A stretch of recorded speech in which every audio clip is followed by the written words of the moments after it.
Hello everyone, good morning. Hello, good morning. Hi Kavya, hi Arun, hi Jyotsna. Hello. Hi all. Good. Hi. Okay, mm, Kavya, can you take out that read AI thing? Just make sure for every meeting this is not there. Yeah. Sure, ma'am. Yeah. Good to see, people when they are on time, Arun and Jyotsna. I always feel good. So, yeah. How was this week overall? Hi Vishnu. This week is so much hectic due to heat waves. Right. You are in Delhi, right? Yeah. Hmm. And Jyotsna, you? I'm also in Delhi. How was your week?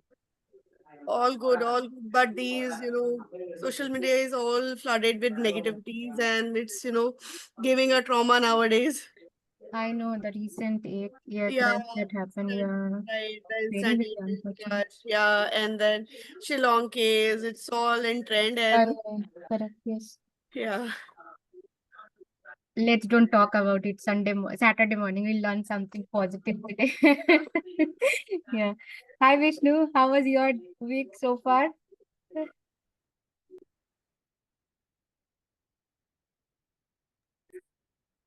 Vishnu, can you hear? Am I Yeah. audible? Yes, now you're audible. Yes. My week so far it's actually good, but I'm in Kerala actually, and we are facing a little bit of storm. So because of Oh, that, there is like yeah, a little issue in my side. okay. We faced power cut for 3 days actually. So it's Oh, pretty bad here. It's like oh. the storm and the cyclone effects are pretty bad here. Yeah, every year Kerala has this flood and these problems, correct? Yeah, just Yes, stay safe, yeah. Kerala and West Bengal, all these coastal areas always face these problems, right, due to cyclone. Okay, shall we get started? I know three of you are there. Who is K. Kuma? I couldn't recognize. Hi, this Raj. Okay, Raj, could you please change your name? It's always, Okay, yeah, sure. yeah. Okay. So let's get started. I think two more people. Mahant is missing and then Sindhuja is there. Okay, already. Good. Okay. So Mahant is missing.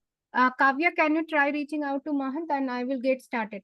Guys, thank you so much for joining. I really believe that you will have your 100% commitment to this course and make it interactive.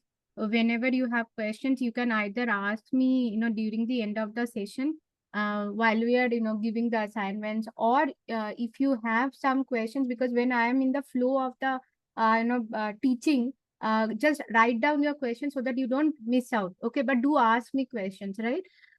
So with that, let me get started. And Kavya, you are recording this, right? Yes, ma'am, it is being recorded. Okay, perfect. Let me.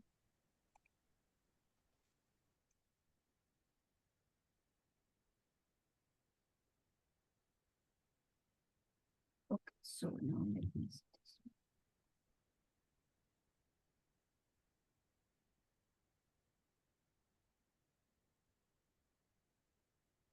You guys can see my thing now. From last week, we had a discussion about my introduction. After that, I'm moving forward. Um, all of you can see my slides, right? yes. Okay. Um,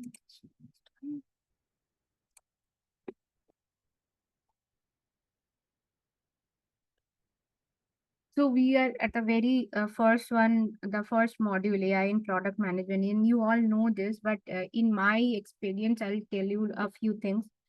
So first and foremost, understanding where AI to be used and AI not to be used is the key, and that we will learn.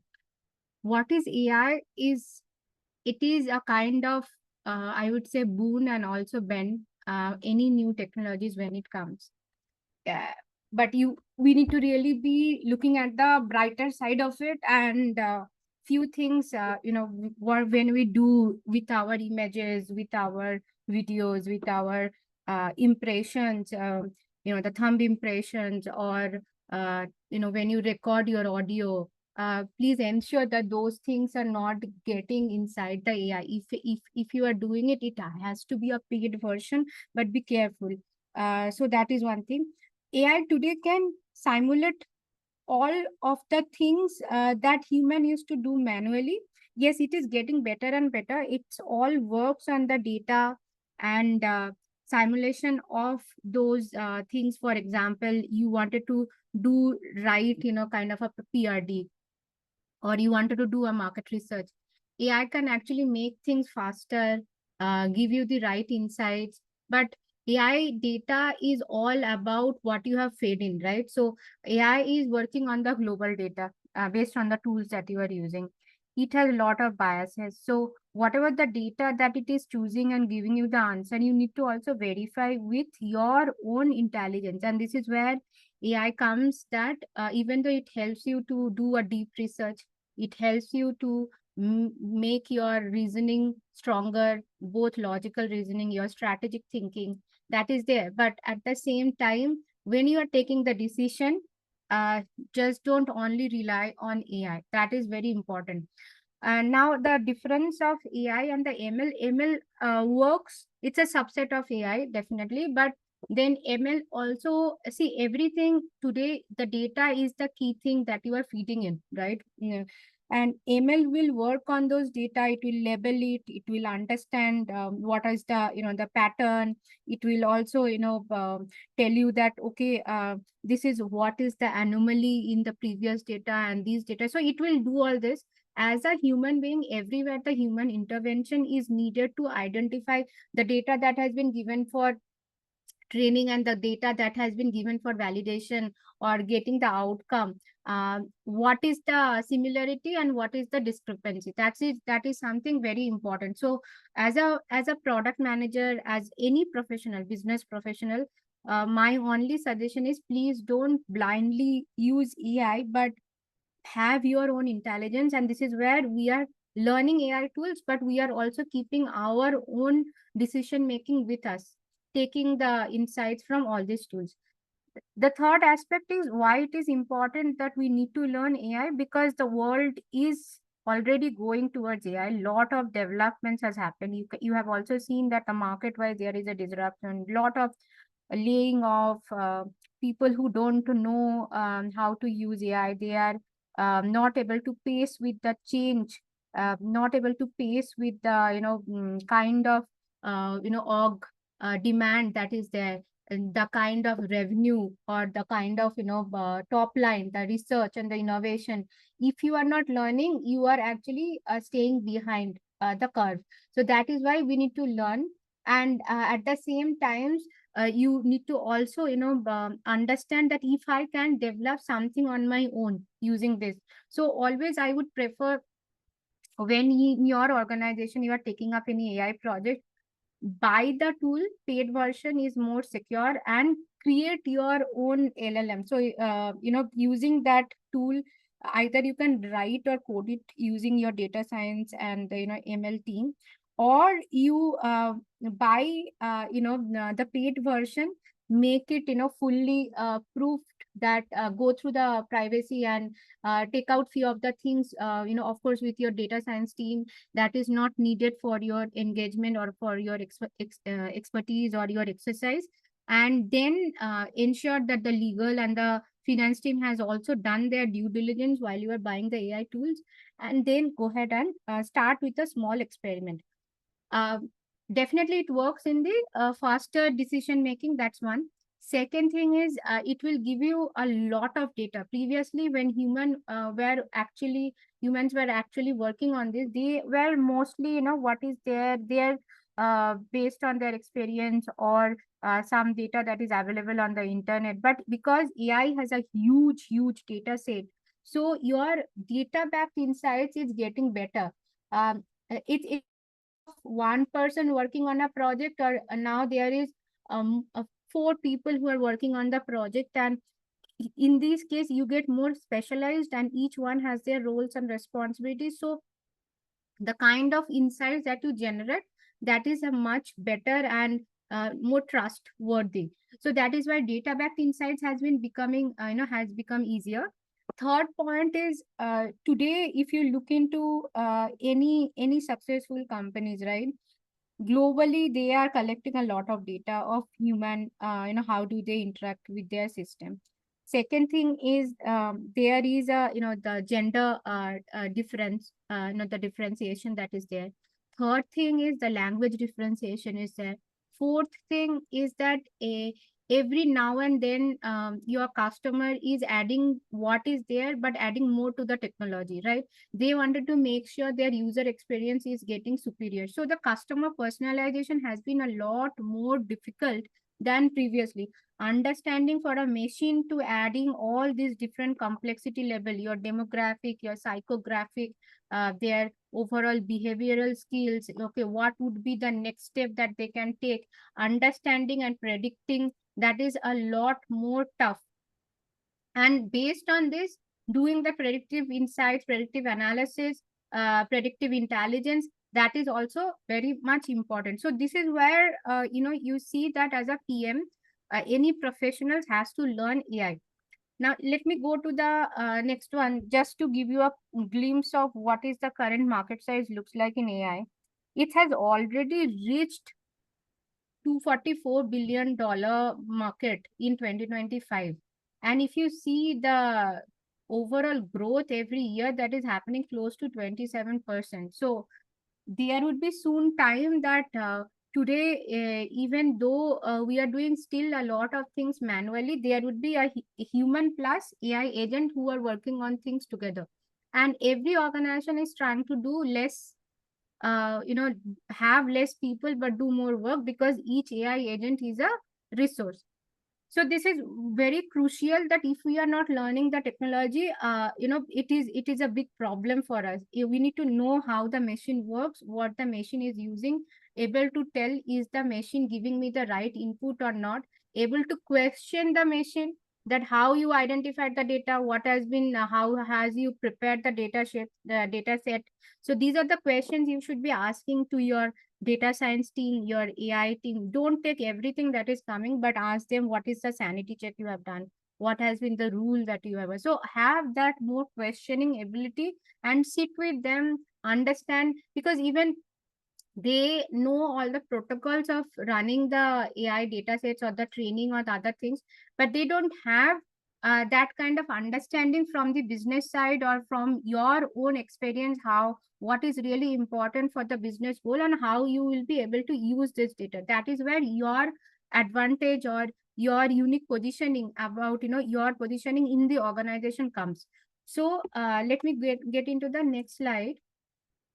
Some of the career things that you see with the AI roles are evolving. And here what you see is, the ones that are in orange, those are the must-have AI roles. So we already have seen when I was into it, 2018 to 2020.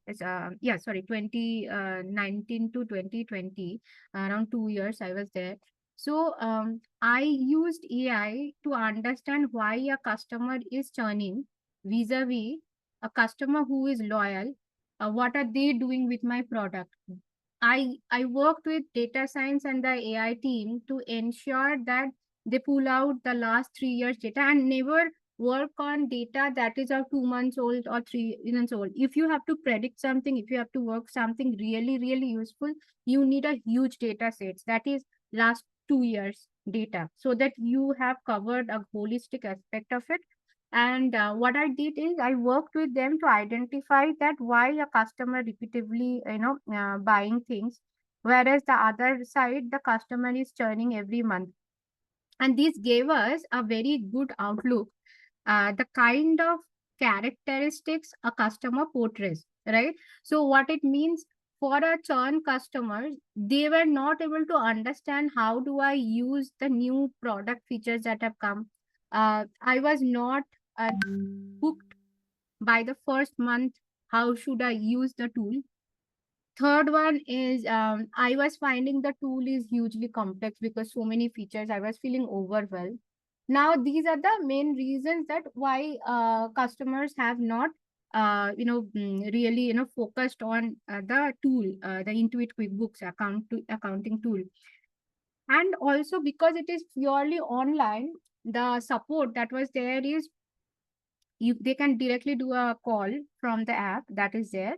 But then there were not the AI agent were there, the customer support team who were there, the front face, the first level, they were also not equipped enough to take up some of the questions which are very technical. So that gave them, a lack of confidence that is this the right tool that I will be using. So this was the typical churning reasons, for that those set of customers. Now, when I looked into the loyal customer set, I saw that they are proactive. They are, mostly looking into not just one or two features. They, in the first week, even we were sending them the automated newsletter, means from the email.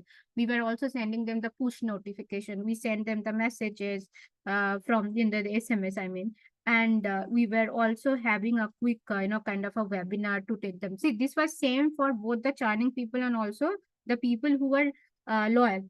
But the loyal people also reached out to our LinkedIn. They also went through Intuit website. There were those trainings. We created around 32 videos regarding how to use Intuit QuickBooks in the first week. And for every EDM that we were sending, we were attaching that short video so that they learn. And that actually helps reducing a lot of questions that will come to the customer support team. And what we found, they were proactive. They are learning more than 2-3 features. There was a highest, view on our YouTube. People are learning, and they were also asking the queries. There were a lot of inbound queries that came to the customer support. Now, when I was comparing the both data set, I found that the channels that the loyal set of customers use are higher compared to the churning set. And what are the top 3 channels that the loyal customers use vis-a-vis the churning set? And we identified that loyal customers are, getting incentivized by some of the features of the tool, which not necessarily the churning set are using. So what we started doing, we started changing our EDMs based on the insights, and we ensured that they are also able to use those more than 2-3 features in a week. We created our customer success renewal team who used to call them and have a very personal conversation based on their data usage so that we solve the problem. And we, because it was also like GST, the any fintech tool today is helping how do we do the GST return. That was the main aspect of why people were using. And because it is on cloud, and if you compare with Tally is more of a very old fashioned system, so they were finding the interface, it is more intuitive in Intuit. So we actually leverage that. We created some more additional screen, and we started incentivizing the customer that, hey, if you do on the day one this, you get 20 points, but if you use another feature, you get 10 points. So the customer is incentivized to do more. And then based on everything, we are tracking their behavior at the back. And the moment they are stuck, immediately the call goes and say that you are using this product, but we found that you have stopped there. What is can we help you? And that proactive predictive insights, and that the data behavior of the customers or the interface or the UI UX, that really helped us stop the churns. The churning behavior were somewhere around more than 40% per month. After doing these experiments for continuous 3 to 4 months, we reduce the churning behavior to 25%. So what I'm trying to say, a product manager or a business professional has to understand data, has to work with the data engineer, which is a must-have role, and also able to question and have their own logical thinking to be work with both data and ML engineer Nowadays there is a prompt engineer also, and ask them that okay, can you tell me, if we do this, what is the probability of customers usage? Because based on the training your data set, same way if you are coming up with something new, you can actually predict that whether it would be successful or not. So we did a lot of experiment also. I will pause here and just to see if you guys have any questions, because I when I do the training, I really want to give you those specific my life experiences where I used AI, and I'll talk as I go along with other experiences. But this is where you need to be working very cohesively with the other teams, and your role would be always to what if, having that experimentation mindset, start something new, understand from the data, have a very close look that why this is happening, asking the question why, and if I would have done this, what would have been. So those what if scenarios, that is what makes a PM very very respected, very very kind of a friendly person working with him. The when you ask the why part, it is not that you are questioning their ability, you are trying to understand how the customer would react.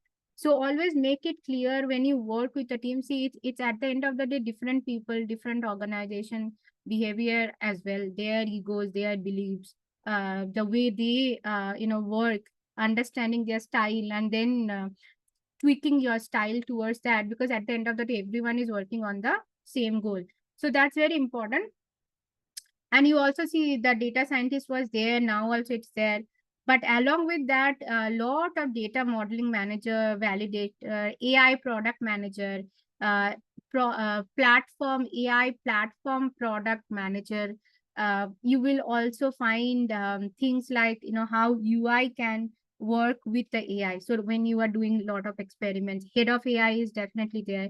Uh, and then on top of that, as I said, that AI, some of the outputs are questionable. So asking that risk, governance, data privacy, all of these are also very important. There has been a lot of cases that you guys have seen. So on the at the below, you see this is the thing that why and everyone is there.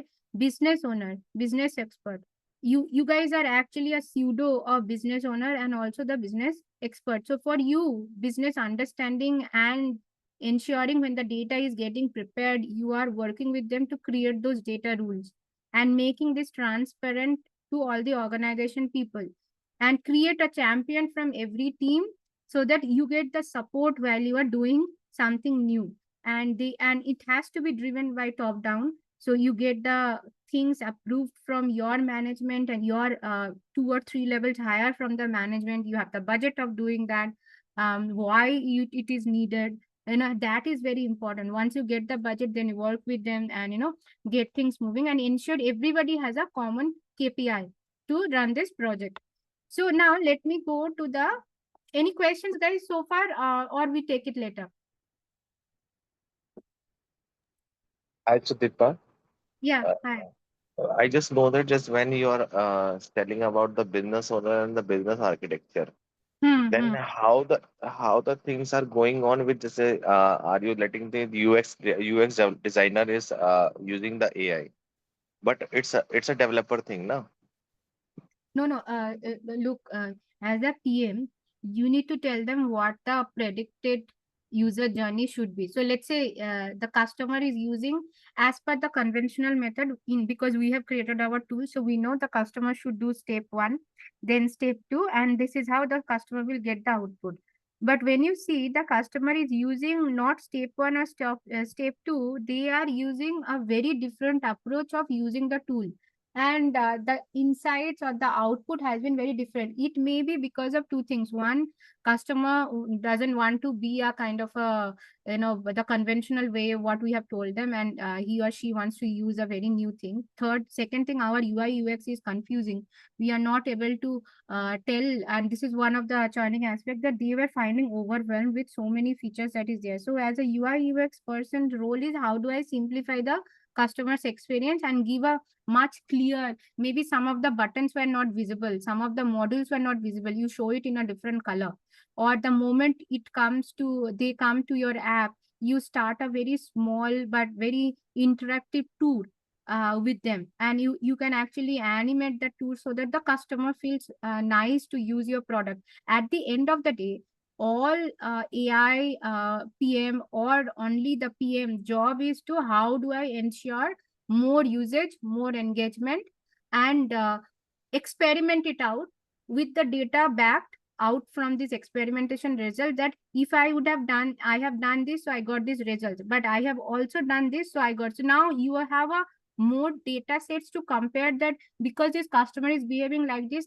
can we do something and see what it is, right? So for example, another example, if I can give. So, in one of the product management organization, it's a European big organization where I was working, and our websites was very, very cumbersome. It's work. So Oracle is the US entity, and I was globally, heading the entire product marketing and the branding and the overall, the center of excellence for them.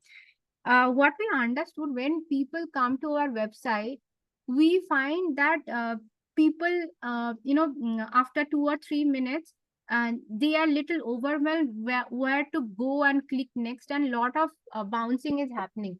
The bounce rate is quite high. So what we started doing, we created 3 different sets, and I, as a product person, worked with those data science and of course, those marketing people from the other regions to come with they will see a very different screen during this time of the day when there is a very high traffic, and using that new screens, are they able to find the buttons preferable? And what we also do, we made a very different menu sets. We also ensured some of the buttons that was not there, it is a sticky one as they scroll down, and that really helped in improving the engagement. So this is what is I'm trying to say, that you have to work on your business understanding and the business owner, and it is not about development. See, developers will be always listening to your idea, and then they will convert that idea to their coding and things, but you need to tell them that why you have to do it, what is the outcome you are expecting, what is the input that what has been the problem, because they will not have this business understanding. So you are not working with the developer, you are working with a UI UX, you are also working with the that engineering team who is heading it. Maybe yes, developer you will sit, but you need to tell the developer who doesn't has this business understanding, that how the customer uses. So if you can record something that, okay, there are a lot of tools like Hotjar and other things, Microsoft Clarity, that actually records customer session on the website. Where are they going? What are the things they are clicking? And And basically, you are just saying then basically you are just saying the product manager is doing the layout visualization optimization, and was customer feedback and customer ease of doing of work in the layout of the designing app. He just guided the developer so he make the app as per as formally. correct, and show them, we help them visualize. See, generally the friction happens when they don't understand and they think it is another task for them, right? That friction should never happen if you are giving them the business understanding. And often we as a person, we always say that we have to do this, but we don't say why we have to do this. So if you can actually give this kind of video recording of consumer behavior, and they should have used the way we have built the tool, but they have actually not used the website the way we want. So then the developer understands, right? And also it is very important. There is a design thinking approach, which we'll also talk about when I get into the product management, product lifecycle management. Design thinking is everyone should be customer first. That kind of thinking practices has to be inculcated in the entire organization. And so if you can take your developers and your UI UX person, when you meet a customer or when you are interviewing a customer, they can shadow you without talking, and that gives them a better business understanding than why you have to do that. This actually inculcates also the customer first thinking. I hope that answers your question, right? Got it, airport. And single, just give me a 2 minutes more. When Yeah. you are when we are thinking about the AI for a developer thing, Hmm. as a developer, the people are actually I'm working in a black box AI from past 2 or 3 months, Hmm. where Hmm. the developer tool will be working as fine as like Cody and like and they write the code in very well manner, So how the AI is impacted in the developer role also, because as you guide us on the new roles in AI, but what are the major impact it's doing the AI in, or what are the basic impact the AI is doing in the developer role, and like the coding will be totally dependent on AI, or we need some coders who think a new task, or who thinks a new intelligence, like everything will be made by a developer tool. So the developer tool is now developing only a code of type, and we guide the AI also, and he will write for us for new code. So if there is any impact of the developer way. So it's type of a thing, like we did not suggest uh, a developer. Actually, I totally said that there is any impact of developers persons is AI. Okay, but see, the thing is, AI is writing the code that is taken, right? That is why you have already found that there is a, I forgot, I think it is Kevin or something, Kevin, right? Something, the first ever developer, AI developer that came to the thing. But what, see, if everybody, if using blindly the AI code, it is also, lot to what is the prompt that you have given, what has been the objective of the prompt, what is the output of the prompt, what has been the problem. It's all about how do you set the context setting and you tell the problem, and then based on the problem, what is that you are trying to do. It is an experiment. Even if you are taking the coding help from the AI, they need to experiment it out. And this is where the PM should work with the developer, saying that please don't trust 100% on the AI, take this as an experimentation and see that. And they need to use their own coding as well to question that if this is giving me the desired outcome. If it is not, then you have to do the chain prompting to make sure things are there. But at the end of the day, what is very important is doing that experiment, 3 or 4 set of experiments, while writing the code differently, by knowing business outputs are, in each case the business outputs are different, and see if that code has reflected in the right set of actions that the customer would be doing. Or if it is your UI UX improvement, or if it is that you want one specific let's say the top of the funnel to the bottom of the funnel, you want to bring your customers who were only doing the surface research on your website, but now you want them to get inside the particular product page. And from the product page, they should click on that the data sheet download, and then they also click on in the contact cells, or they should click on the the click for a demo, take a demo or try for free, these kind of things. So if for this particular journey, you need to have 3 or 4 set of experiments by doing, maybe one is UI UX improvement you are doing. Second thing is not going to these 4 stages, but the customer can get into the first step to directly to the step 4. So what is your objective? And this is where your AI coding can help. But at the end of the day, your output, when you are actually checking with the developer, has it given the desired output? Based on these experiments, you should follow. Is this clear? So Yeah, don't, my two key takeaways. Yes, we need to use AI coding, but we need to also ask the question and give the right prompt. And until and unless we get the desired prompt, what we are really looking out of these experiments, we should be using our human thinking and scrutinizing very carefully what is the output, and is this output is desirable from this experiment. So this is where PM works very closely, whether it is a developer, whether it is your let's say the engineering the head. You need to make them give that kind of customer first thinking. That is what is missing, because they are always in the office and doing coding or chasing their sprint, chasing their timeline, chasing their number of tickets got resolved. But that is not the aim. That is a very internal way of thinking. It is not a customer first thinking.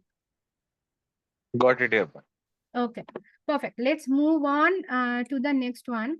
So some of the key concepts that you should know, and I don't want you to that, go through this, but understand, see, as a PM, you will not, you may write the code, that is up to you. But as a PM, your thing is understand the business, understand the customer problem, understand the organization vision and how it cascades to your own goals and your OKR, or whatever the KPI that you guys run, that has to have the similarity with sales, marketing, engineering, your strategic leadership, your the person who is working on the launch side of it, right? And even the person who has the sponsorer of this project, you need to make sure they are all coming together.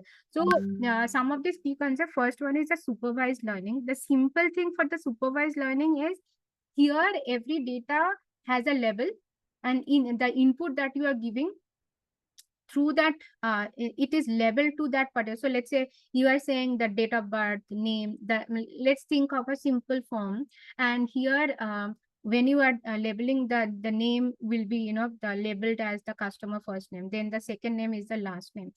You are asking the particular the, let's say, date of birth, or you are doing a kind of the verification. So this is where your input data is labeled, and use AI is using those input data and to identify that how these input data will help to predict the output. So for example, how do we do this fraud detection? Let's say, let's take an example, right? So the fraud detection is when let's say you are on the bank website from your mobile or from your laptop, you are actually using the bank website. And now when you have given the user ID and the password, the first thing is you should never save those passwords, right? And even though you are using the passwords, use the complex the generator of the password like OnePass, or there are many other tools. You create your password which is unbreakable. The pattern is very difficult for anyone who is currently trying to hack when you are giving the data, so that you yourself is safeguarding. So what is happening here is, let's say the case one, the person has given a very simple password, and it's the same password he or she uses for every website, everything, because it is easy to remember. There is a hacker who understands, and they know that they have actually decoded the password pattern. And the next time when you have not logged in, they have hacked, and they have also identified that, okay, if they have somehow got access to your bank, and they have taken all the money out of the bank. So now what AI does here is, AI is identifying your password pattern. AI is also identifying the way you generally use the system, and it is also kind of given that data passing to the hacker also has the same technology, you are also using the same technology. So in this case, hacker has already identified the pattern, and this is where AI comes and say that, okay, if this is your password pattern, you have seen like most of the cases we have been asked to change our password every now and then, because to break the pattern. So here AI can automatically identifying that, okay, because of this you will be getting a kind of proning into more fraud attack, or things will happen. So this is where it is doing the detection, and it is also preventing such kind of fraud pattern, or such kind of fraud activities that is going to happen going forward. This is the good part of using AI, by knowing the way you use your data that has been defined, and that is for your predict outcome. Now look for the unsupervised learning. Unsupervised learning is we don't have any data that is leveled. So the input data is totally unleveled, and AI identifies, or unsupervised learning, the machine learning, they go through the data, they understand the cluster if it is there, if there are some data which is more or less on the same layer, or as per your output that is desired, on that output line more or less your data are residing. So there are outliers, but the outliers are very less, and most of your data is falling on the same outcome line, or the output line. So this is where AI understand, machine learning goes through the data. They try to group the data based on some common characteristics, like let's say based on the region, based on the age, based on your food pattern. If you're using a kind of a food app to check how is your calorie intake, or it can think of the based on your sleep pattern, it can tell you what could be the next risk if you are not sleeping enough, or so those are the cases. Or even for customer segmentation, where we typically use unsupervised learning, is we don't have any relation on any of those variables. We give the data, and it is more of an exploratory data analysis, where we use the unsupervised learning. You guys can read more, and that would be the task for the day, that please read more and understand how things work, because a PM can then guide the ML engineer or a data scientist that this is where you should be using unsupervised learning. If you go totally ignorant where it is being used, where it is not being used, can we use both together? This is where a PM comes from the business background giving, right? So you should ask what kind of model you are using. Can you show me the model? Can you show me the data that you have fed to train the systems? Are you yourself able to analyze the data and see is there any anomalies other than the data anomalies or the other check that they have done? So you are a person who is a guardian of the data that they are using, how they are using the data. Everything should be asked, written, so that tomorrow if you are changing the data set, the change management, those records are also with you. So this is where the AI PM is coming to the picture, and they are helping the organization to think that how I am using the data, right? How it is helping. Is it a supervised learning or unsupervised? When to take what set? Now coming to the NLP, you all know it's a human-like language. The way we talk, we use those long question, we use those long tail keywords, and this is what computer when we started this human language coding and the decoding part of it. Previously, we are very bad, but now AI is doing a good job in understanding the complexity part of the human language, able to understand the emotion, the sentiment, and able to tell that okay, what answers to be given and things like that. So that is about your natural language processing. When we are building any AI tool, so let's say internally you are creating a market research and competitive intelligence tool. The objective being here is that if we wanted to do the research of our go-to-market strategy, or we are asking our competitors' product insights and what has been their go-to-market strategy vis-a-vis what should I look at, and I don't want to be another me too person, using the same strategy what the competitor is using. This is where you are creating this market research and the CI tool. So it should have all the different type of questions the organization can ask. It should also include the natural language processing, but it should also include all the research data from all the websites, plus your internal research documents on the competition. So you should give both. And you should also have that if this is the question being asked by any of the organization person, this should be the answer. So this is where you are going to use the natural language processing and understand some how do I say, sarcastic thing, or some inputs have been has been used by AI and that research tool, and when the person asked, they get a altogether different answer. There should be a feedback mechanism that does this help you, what more you can ask some more questions. Generally a co-pilot, when you go, or you go to chat GPT, or you go to anywhere, Claude or Perplexity, you use Mistral or whatever it is. I would say that please don't use DeepSeek. Don't use any Chinese tool, because you don't know what is there, what kind of data is getting hacked, and what is how are they interpreting the data. It's a national security risk wherever you go. So just be cognizant of what you use. But at the end of the day, when there are those comments sarcastic, how do you navigate that? So have additional set of question. Does this help? Do you want me to change this? So this kind of question the AI tool should be asking, and that is where you should have natural language thing. Now then, moving to the next part, that is the computer vision. Now the computer vision is something that it is able to understand all those images and able to tell that and recognize this. It is, so let's say you put your how do I say this, your image, like if I go to airport and there is this Digi Yatra enabled, right? You have already put all the data, and also the moment you go, they see your face and it understands, okay, this guy's data is all stored, and then the door opens and you go.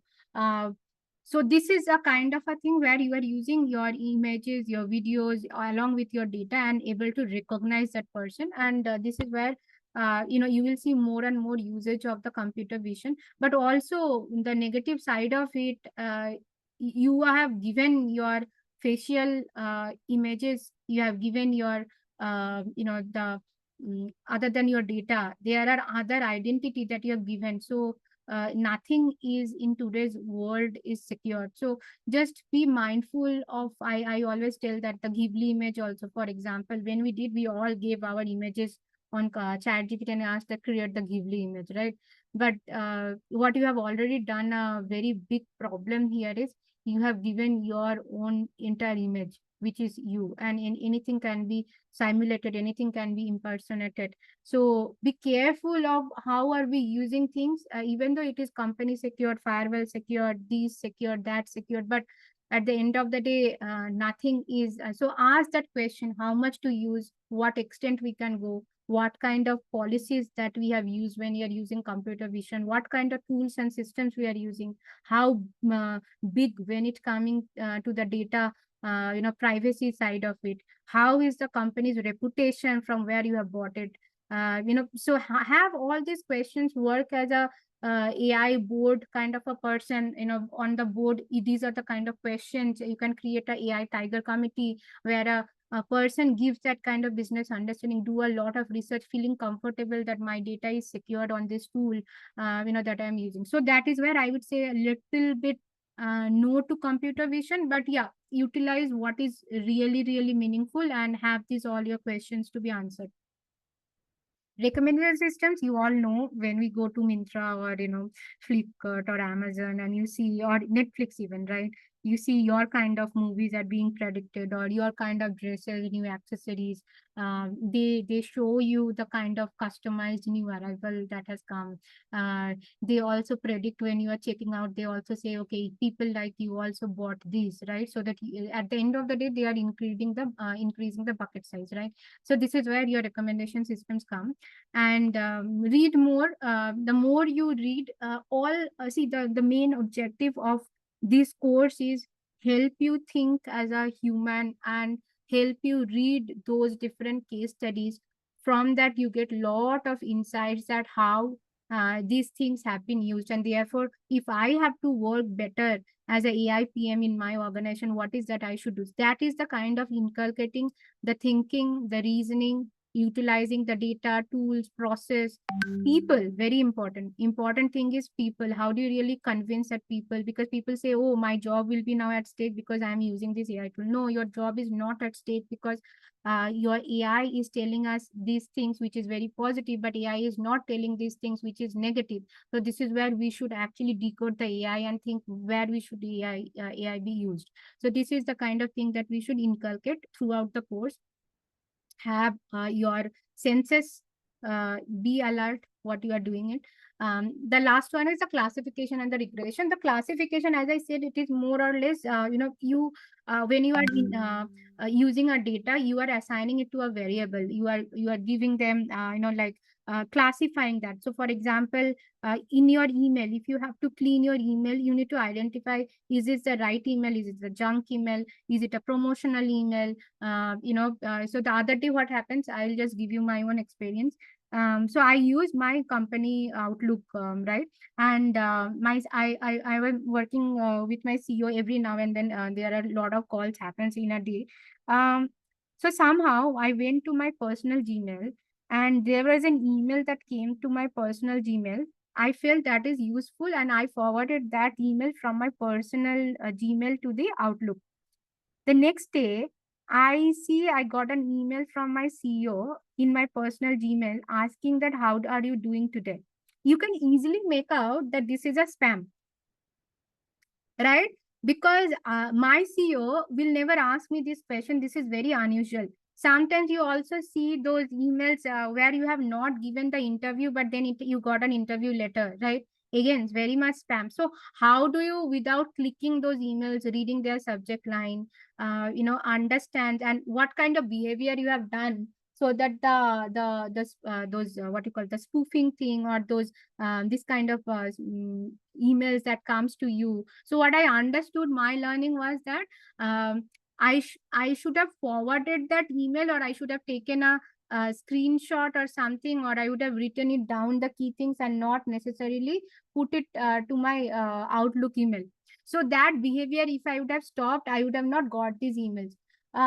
So things like that. Similarly, when you identify that sometimes email engine understand that this is a spam, right? And you go to the spam and you find some of these things are not really a spam. So you then categorize this that this is not a spam, and then from next time onward, this comes to your email inbox, and it is not landing to the spam. So this is where classification helps to identify, is it a spam or a not spam. Whereas for regression is a continuous data that keeps coming. So let's say house today you have seen that RBI has reduced the repo rate, right? It's a good for all the people who want to buy home.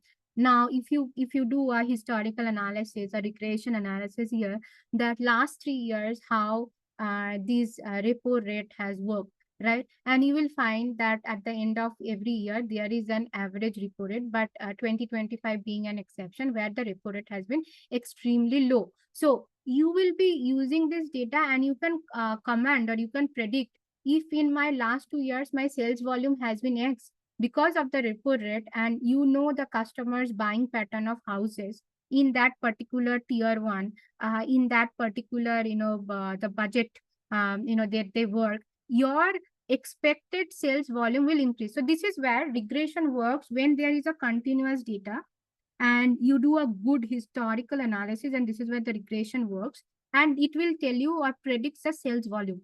So when your manager asks you that what would be your KPI, you can always say, look, I have done this historical analysis. This is the data that I have set, or these are the inputs that I have used, and based on that, I predict that the sales volume will increase.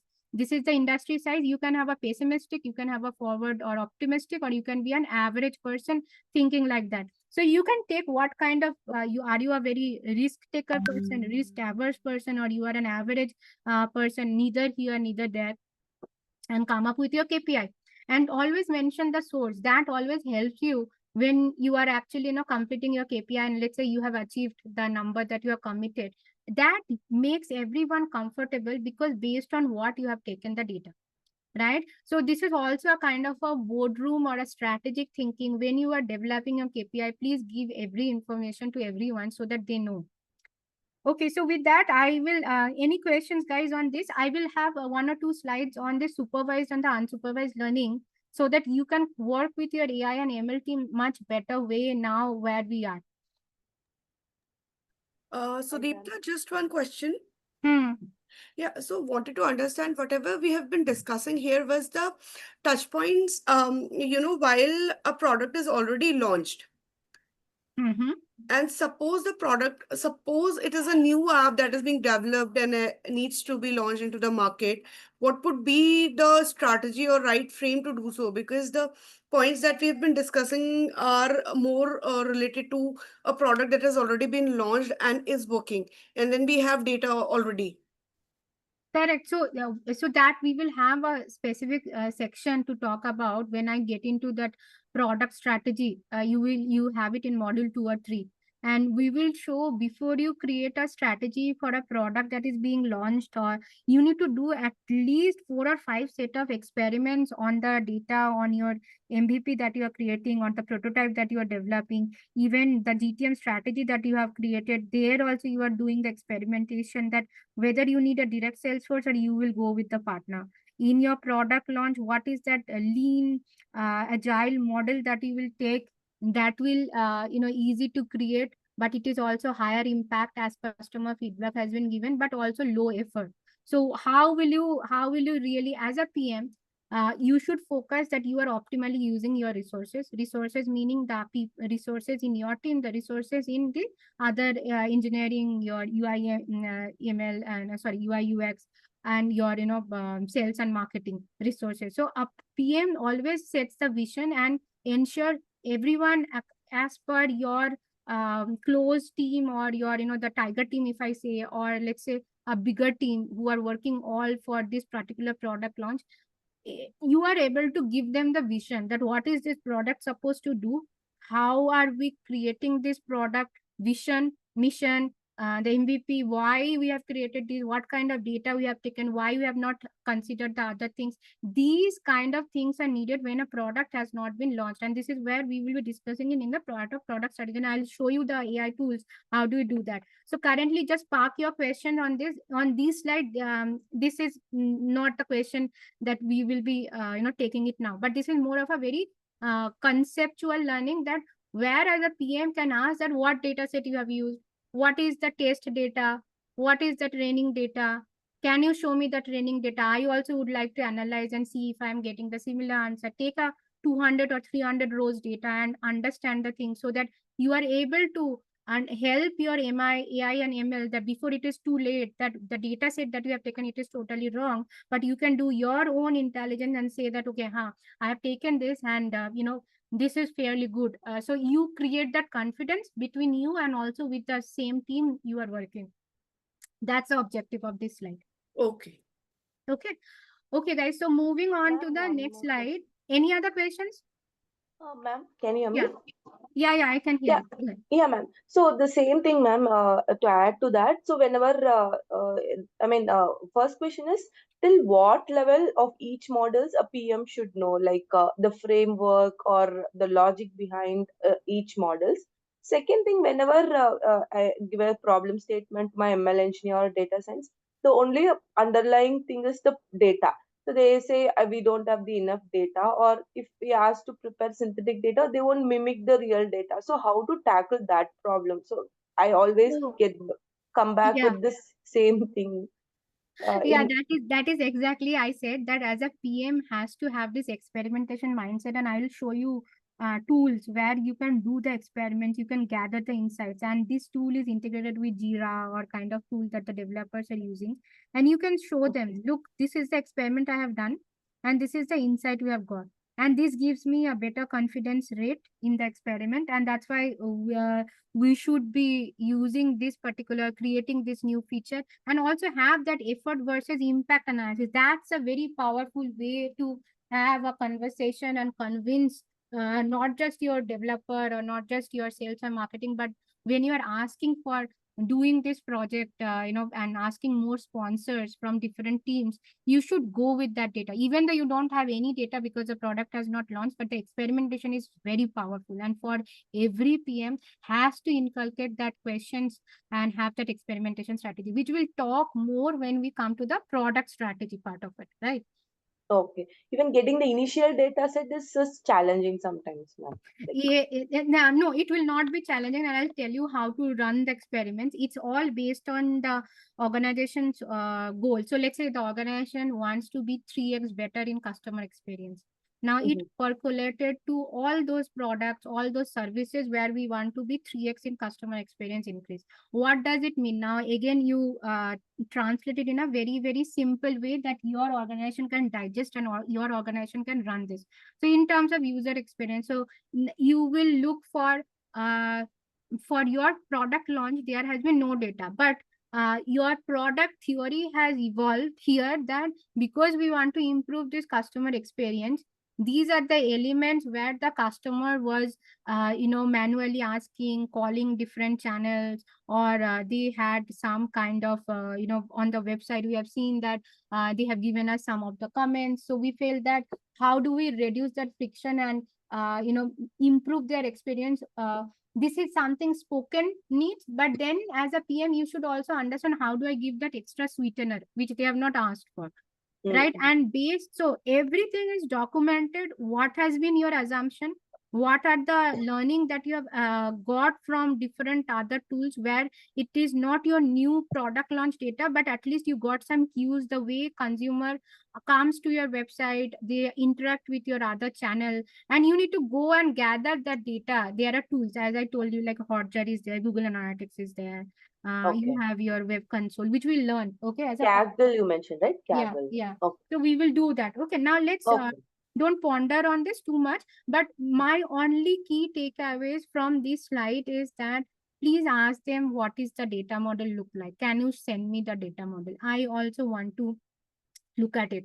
So if they are working on some 10,000 rows of data, you need take a random data set in between of the, the 10,000 rows. You just take any mid data, let's say 500 to 800 data you are taking, row number 500 to row number 800, or take row number 200 to row number 600.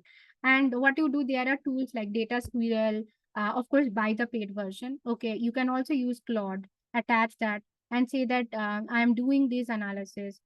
And this is exactly what is prompt engineering. And I'll give you those assignments also. And one or two cases, we'll also do it in the class when we move forward. So this is where you would be giving that instruction that I am trying to develop this tool. And this is the outcome that we are expecting. Typically the template fashion, right? And then you say that I have a glimpse of the data set which I'm attaching here. My objective is the following: 1 2 3, what is that you are trying to understand from the data set? And then you are asking the AI, can you do an analysis and tell what are the anomalies? If you would have been that particular product manager, what has been your analysis, what has been your prediction, what has been your insights through that? Is there anything that is not right and I should ask as a product manager? So AI will do the deep research, AI will do the deep learning, and AI is just helping you.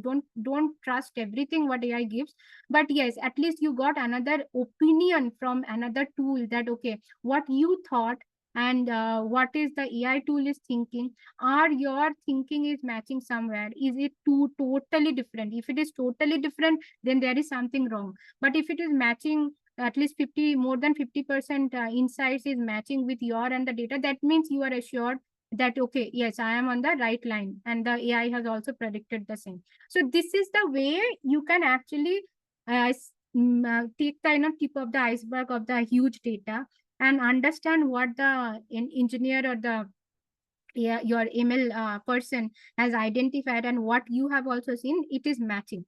That is what is needed. Got it. Now, moving to the next slide. I hope no more questions, right? Yep. Okay. So I'm not sure whether you can see the full thing. So this is about the supervised learning. Supervised learning, as I said, it is taking every data, it is labeling it. So, and labeling it means it is actually storing in a variable form. So let's say I can tell a even number equal to 2, right? 2 is an even number. Or let's say 4, 6, and odd numbers 1, 3, and 1 is also a primary number, right? So 3, 5, 7, 9, these are your odd number, correct? So here you are storing your odd number, even number 2 in your memory, that this is the even number, this is the odd number, and then you say okay, a plus b, or 2 is given a, and let's say 3 is given b, and then you are asking what is a plus b. So it will take the label data, and then it will say a plus b is equal to 5. So this is typically the supervised learning, where you have your input which is labeled, and your input is paired with the output. Output means here the a plus b is your, it is actually giving you the output. So because your inputs are already coded or paired, and therefore your output would be using those input values and producing the output. So this is where, if you see, there are different types of supervised learning that we do. One is the linear regression. Remember, I was giving these examples that what you call, when regression is a continuous number. I gave you this real estate, that repo rate that has fallen, right? And because of that, we can expect the sales volume will increase by 3x. How did you identify that sales volume will increase by 3x and not by 2x or 4x? You need to come up with your own reasoning, that this is what I have seen last 3 years. I have seen the average repo rate has been this. I have taken these 4 metro cities where I have seen the number of houses are being bought per month. A a product manager also has to be a data person, and this is what I'm trying to tell through my slides, that don't just take it when you get anything from a data science team or your sales team or marketing team or your engineering team, have that questioning ability, have that way to understand the information that you have gathered is the right. So do your own calculation also. So linear regression is typically that thing that you reported in the last 2 years, where let's say 7%, but now your report rate is 4%. So in the last 2 years, your data is mostly falling here, but now your report rate is this. So your sales, this is, let's say this is your sales. Okay, and this is the input that you have got, the what has been the reported, and this is your the sales that is your prediction. So sales is a dependent variable, and the reported is your the x-axis. So based on that, you know that now the reported has fall. Whenever the reported has fall, increase house buying has gone increase. So this is your actual, this dot line is your actual output line.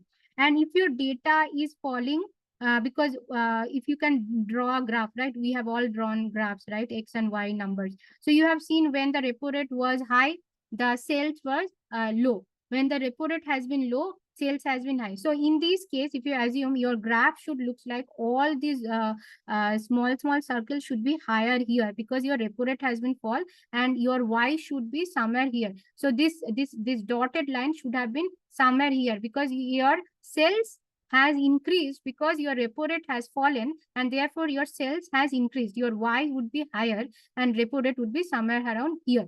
So this is where it helps you to understand, is my data is sanitized?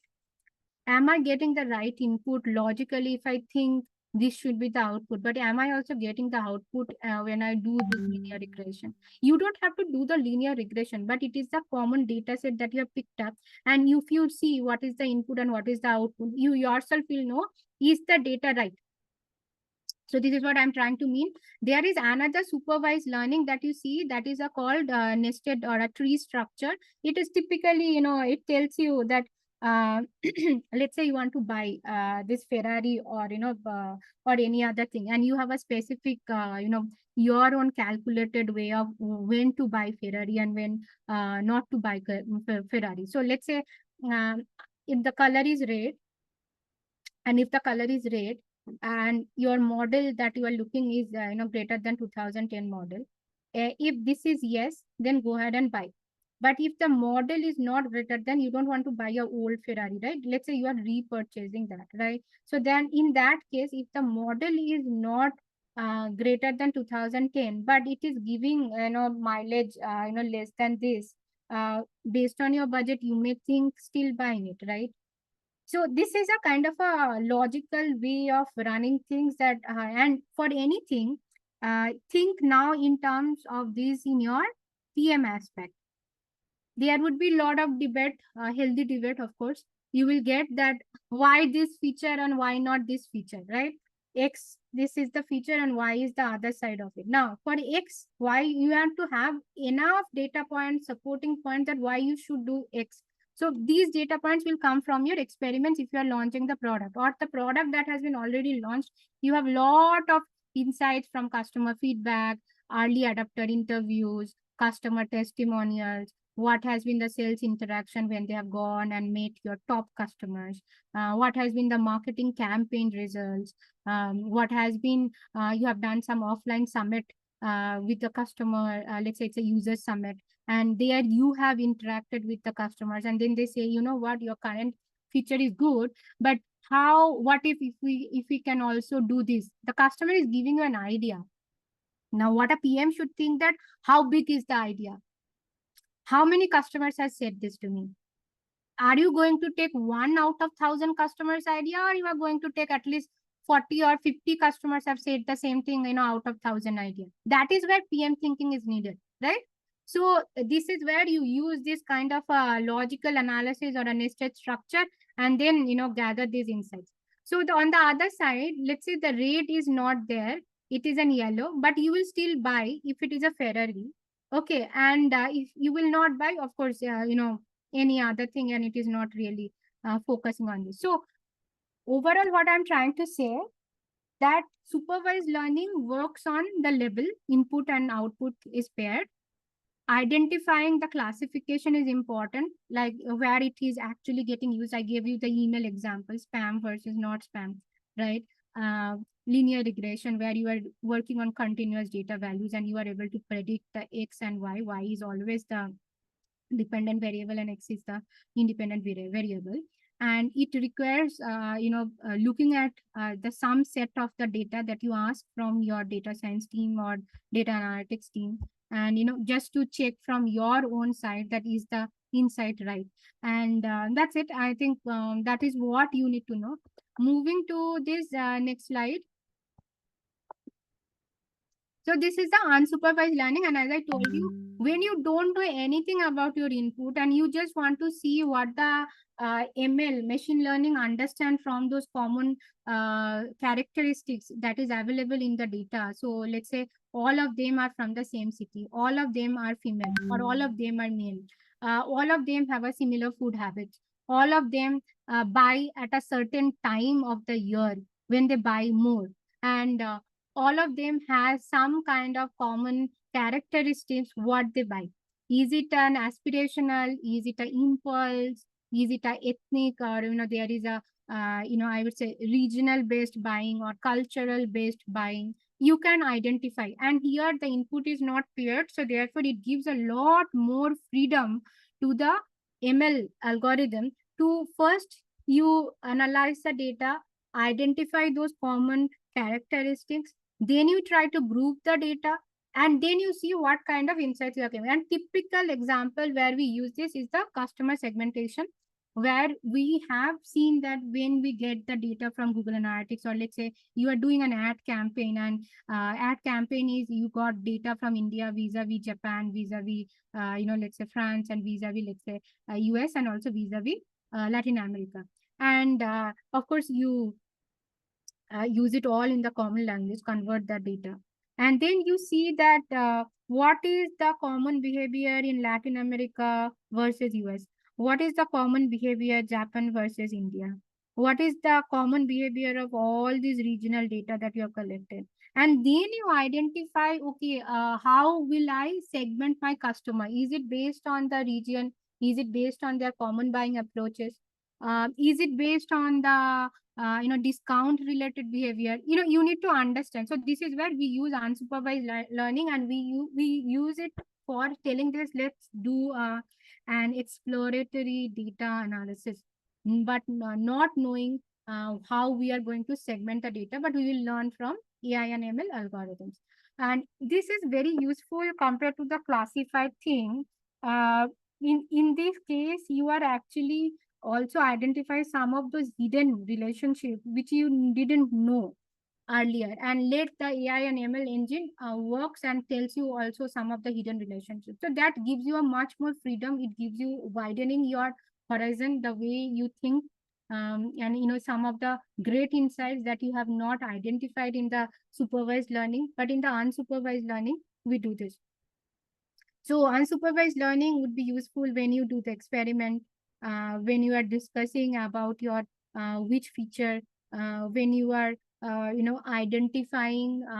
I don't know how to start and improve my 3x experience, which is the organization vision, but let me do this small different types of experiment. One is from supervised learning, one is from unsupervised learning, and then you are able to match and identify and take a very calculated risk that, okay, if I do this, 10 experiments have done, 4 are from unsupervised, 6 are from supervised.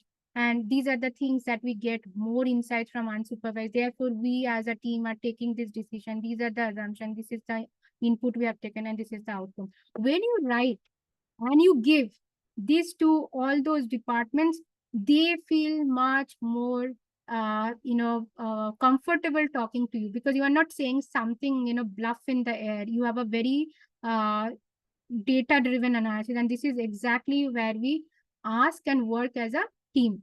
Now let me go to the next slide. Some of the AI use cases.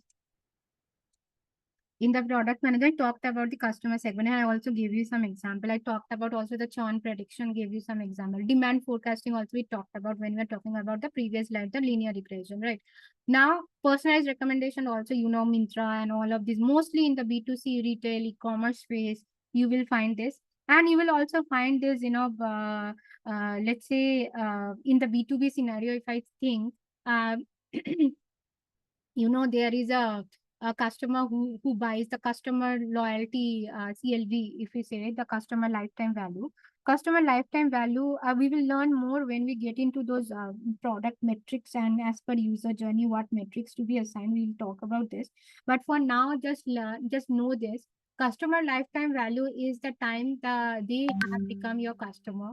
And throughout the time period, every year, the customer is buying some amount, and you can actually get the data from your CRM, and do an analysis that how is it going, is there any specific year that he is buying more, what has been in that year, why he has bought more, is this a specific new product release, is it a new feature release, is it a kind of a government mandate they have to comply with, what has been the reason. And that gives you an insight that okay, if this year customer CLV has been the highest, and the CLV is all these years, whatever the customer has bought, you do a sum up, and then you understand that this is your overall CLV, right? In a very, very layman's term, right? But based on the CLV of every year, you can then identify where there is a spike, what has been the reason of the spike, and if you want to do the same thing in your upcoming years, getting that same spike, what it means for your product, what it means for your total 5 forces. We will learn those macroeconomic and the microeconomic things, meaning that what is a global compliance regime that is going on, what is the current technology trend, uh, what is your competitors current, the number of competitor, how fragmented is your market is, what is the entry to that market, how good to do business in that market, what are the legal framework that you need to think of, what are the political framework that you need to think of, and this all this comes under porters. And also there is another framework that we learn, pestel, PESTEL. Environmental also you need to think, because now it is ESG, a lot of, is it a good for the planet, people, so those things also we need to think. So this is what we will be learning, and that's based on that we can then do things. So that's about your recommendation. And of course, roadmap planning, also we will be doing a lot of prototyping. We will learn different tools like Bolt, Lovable, where you can actually create a prototype. Generally, to create a prototype it takes months, but you are creating this in a few seconds, and you are sharing that to your UI UX team, and then your development team, and tell that, look, this is what the kind of prototype I'm looking forward, can you help me to build it. That makes it better uh, for them to visualize. And the more they visualize, and then they become your friend, that is where you create the rapport, and then they work with as per your goals, and of course on the organization goals. So we learn those things. Let me get into this. Okay guys, any questions so far?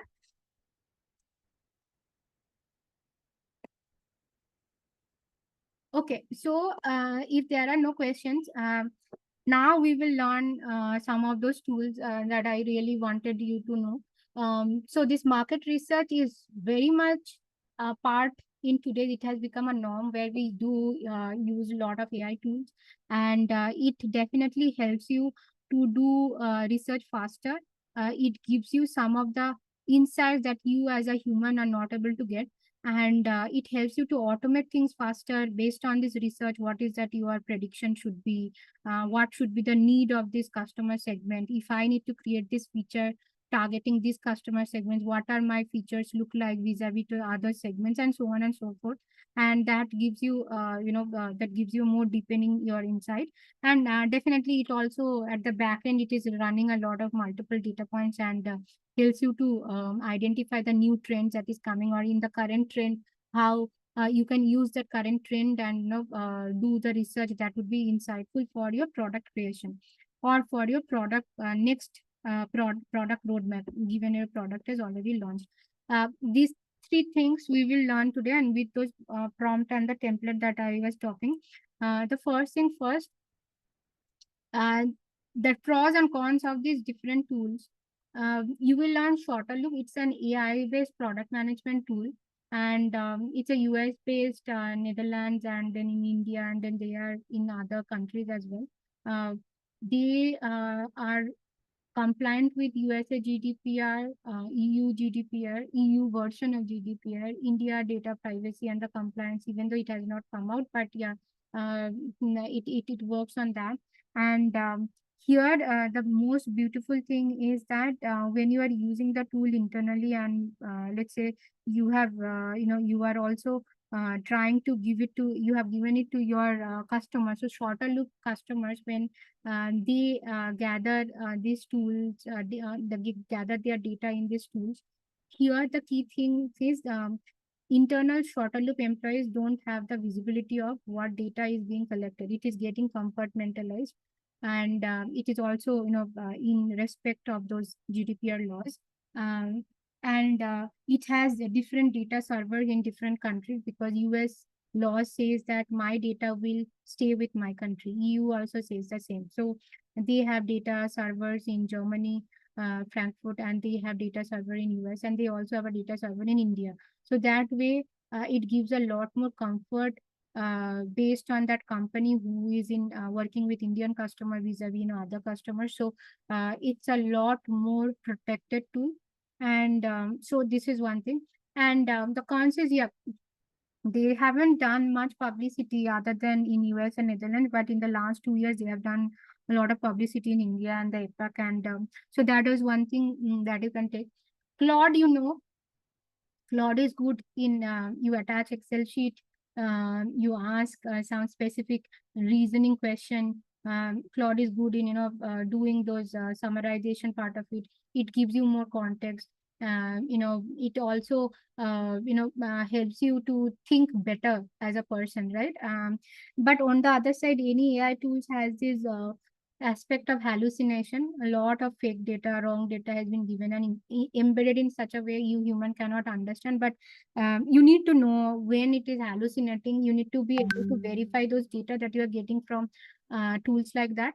And sometimes, in any AI tool, one thing I have always given you this caution, that the data privacy, how it is being used, go through this data privacy laws, reach out to the Claude team and ask that in these circumstances, how do you get those insights, or ask your legal to, interact with them before you sign up some, because you are buying an enterprise grade license, and you need to ensure that the data is fully secured. How are they reusing the data in the data model? That is very important. Perplexity also, it's the same thing on the con side, but Perplexity gives you a real data URL. It gives you the URL, and even ChatGPT, the paid version, also gives you the URL. And that way, Perplexity does a lot of good market research, just like Pod, but it also gives you a deep customer segmentation behavior. It also helps you. So let's say if you have these use cases, you need to create a GTM strategy, go-to-market strategy for one of your product launches, and you give Perplexity this attachment that this is the data I have. This is what the outcome, this is that I'm looking for. This is the organizational overall objective. And when I cascade it to my department, this is the objective that I have taken. Please, if you are working, as me, please look into the data sets and tell me what has been the right thing, what is the right GTM strategy should be. I am going to launch the product in 2 to 3 markets. What should be my each market local strategy and also the global strategy? And Perplexity will do a good job and give you the insights. But of course, humanize it. See what more you can add. Don't just blindly copy it. So these are the some of the things that we will learn. So now, among all these tools, why I believe Shorter Loop, and the first thing is the data stays secured, and it is very, very upfront talking about how the data privacy and the data usage has been done. Their website is very open, and they have talked how what circumstances, what data would be used. Not everyone is that transparent. And as I said, the internal team, internal shorter loop team cannot see the customer's data or the customer's workspace data. Um, it has its own AI engine, that is its own AI algorithm built and not necessarily coming from any of these LLMs or any of this chat GPT or Claude and Perplexity. So therefore it is more robust. And based on any product that you want to launch from any segments of the industry, it does a good job from the AI Copilot, shorter loop AI Copilot stage. And it has a high accuracy because it doesn't do that hallucination, compared to any other AI tool. Now, and it has been continuously being trained and, improvising by the data science team that they have. Now let's see, we are getting closer to the assignment side of it. So I talked about that why you have to do computative intelligence using AI tools, because they do much better job rather than only a human working on with a limited set of inputs and limited set of thinking and the reasoning and the decision making. And three things of these tools, as you see, shorter loop, we will do this market research and I'll show you. Perplexity, as I said, computer positioning, and the takeaway is definitely that um, you can use all three tools in random, okay, and then match the results, identify which is the best result you are getting as a PM, and then put your own PPT and convince your stakeholders. So use as necessary, and to make you look smart in front of your audience, you should be knowing how to use these tools, take the best output based on these tools, and then, or maybe merging or taking all the outputs, if you think those all the outputs are better, create your own presentation, and yeah, go ahead and showcase and make it better. Now getting to the next slide. I always love doing this case study, and I when I was learning, my own thing in IIM and other universities where I have, where I was learning and I was also mentoring. So we always do these case studies, and these case studies helps you to think better as a person, that how are these things meaning in my environment, what is that I should do, what is that one thing that I can take from this case study, and let me do an experiment and see where I am. So these are the things. That's why we go through the case study. So Netflix is one of the popular case studies that we know when it comes to recommendation, do the A/B testing, the kind of content that they have. There are some more than 260 million users Netflix has, right? And 1972 is when they started. So Netflix, if you don't know, Netflix started as a DVD rental service, right? The two owners, they started, looking into, because that was the time the DVD was very popular, and then they used to, take those DVD and they used to sell it to their stores. But literally, using the technology, OTT revolution happened, and they were the first one to come into this OTT revolution. They wanted to ensure that while doing this, what it means for them to, focus big on the tools. So they have, huge data servers where they collect the data of each country, each language wise. They see those customers' behavior, what kind of, the movies they are choosing, what time frame they are looking at their movies. So weekend, the movie viewing is higher vis-a-vis, after 10 p.m. once they come back, if it is a working professional. For a senior citizen, what is the kind of behavior? For a, the teenagers, the Gen Z, so they have all these information, and based on that, their AI engine is very robust, and it firstly understands and gives you that kind of recommendations, and it does all of these. For example, it does your content personalization, as I said, but it also, the thumbnail that they choose, say that you are a very data savvy person vis-a-vis a person who is new to Netflix. The person who has been in Netflix and they are using the data savvy, for them they will show you a very illustrious, good way of make it appealing to you so that you click on that thumbnail. Seeing that thumbnail, you click on that movie and read that little bit of, extract or the summary of the movie. Whereas if it's a person is the first time coming to Netflix, for them the thumbnail would be very minimal, because even Netflix doesn't have a data first time visitor. So Netflix is also learning. So they do a lot of A/B testing with the thumbnails that they see, and then they show the image. Content acquisition, knowing that kind of movie that you watch. So for example, you are a sci-fi people, right? You always want sci-fi, the other person is focused on more of a drama. So the Netflix will show and continuously curate those library for you, so that you have more on drama, because you are a drama watching person, and the other person is more on the sci-fi thing. So the acquisition also works very differently based on your personal behavior. And churn prevention is Netflix, if you have seen that, with the same subscription, you can watch Netflix on your TV, you can watch Netflix on your mobile devices as well, right?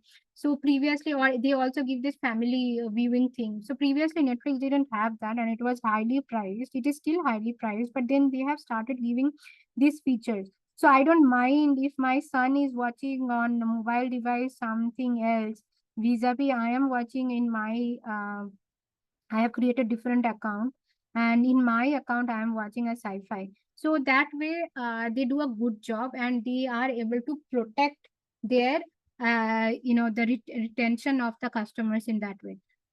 So that's it. Let me get into these things. Now let's have some group discussion before I showcase those three tools, and then you will have the assignments. Um, we are now at 9. Okay, we have another 1.5 hour. Good timing. So let's have three people in a group or two people in a group. You choose. We'll give you 10 minutes to discuss. Okay, you can need not to break out. You mean like you can take 10 minutes, and then think. So think of a product that you use frequently, maybe a B2C product, B2B product. You take it. It is open to discussion. But in that group, everyone will take the same product. And how do you think that AI might be working behind the scenes, right? If you have a notepad, please write down all those aspects of the AI can work, right from gathering the data of their customers, how the data is being used in showing something that actually motivates the customers to do something, uh, where AI is not being used and it can be used. Think of all of these things, and 10 minutes you get to discuss, and then 5 minutes to present. So now the time is 9. I will give you 10 minutes, 9, 10 to think, and then every team will take 2 minutes. So 6 minutes. So 9:16. Up to 9:16, we should complete the exercise. Okay, so are you guys okay? Any questions? You just can create the team randomly. 1 minute. Let me see. Stop sharing. Okay, so in my first row, I see Arun, I see Yotsna and Raj. If you guys want to make a two people team, then Arun and Yotsna make a team. Raj and Mahant, you guys are in another group number 2. And then Vishnu and Sindhuja, you are in group number 3. And I will share my screen so that you guys can see what is exercise, and then, go ahead from there.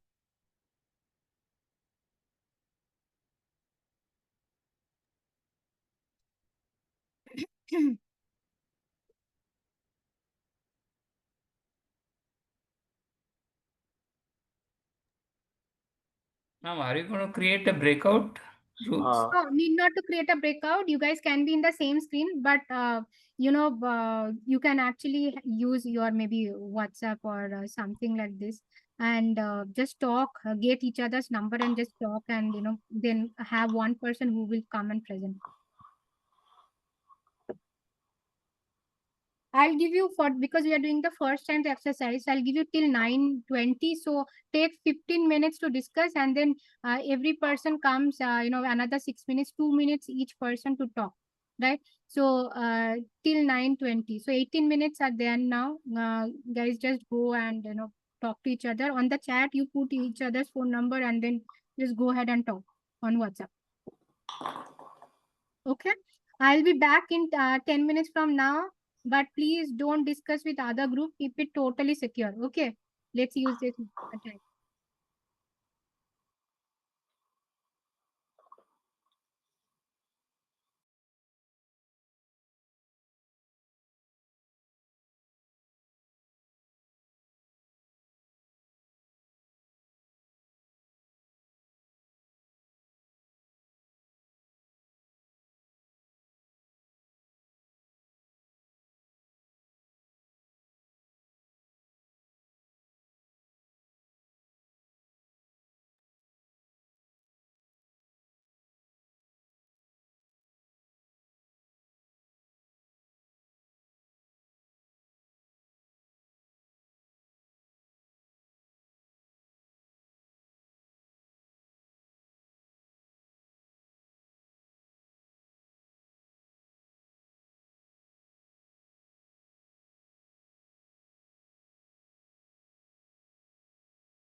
Guys, discussion time is over. Now you guys have to come one person from each group and take 2 minutes to discuss, right?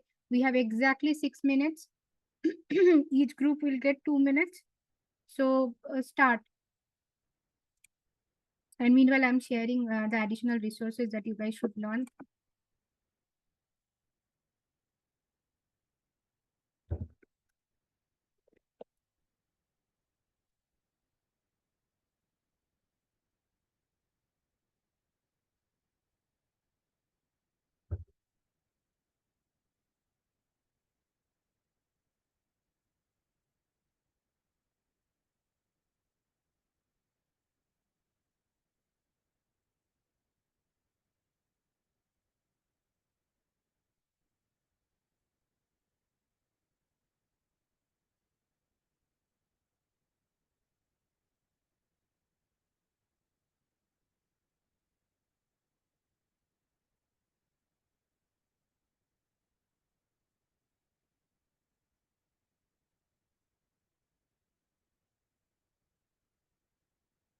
Okay. Hello. Yeah, guys. Yeah, I can hear you. Okay. Hmm.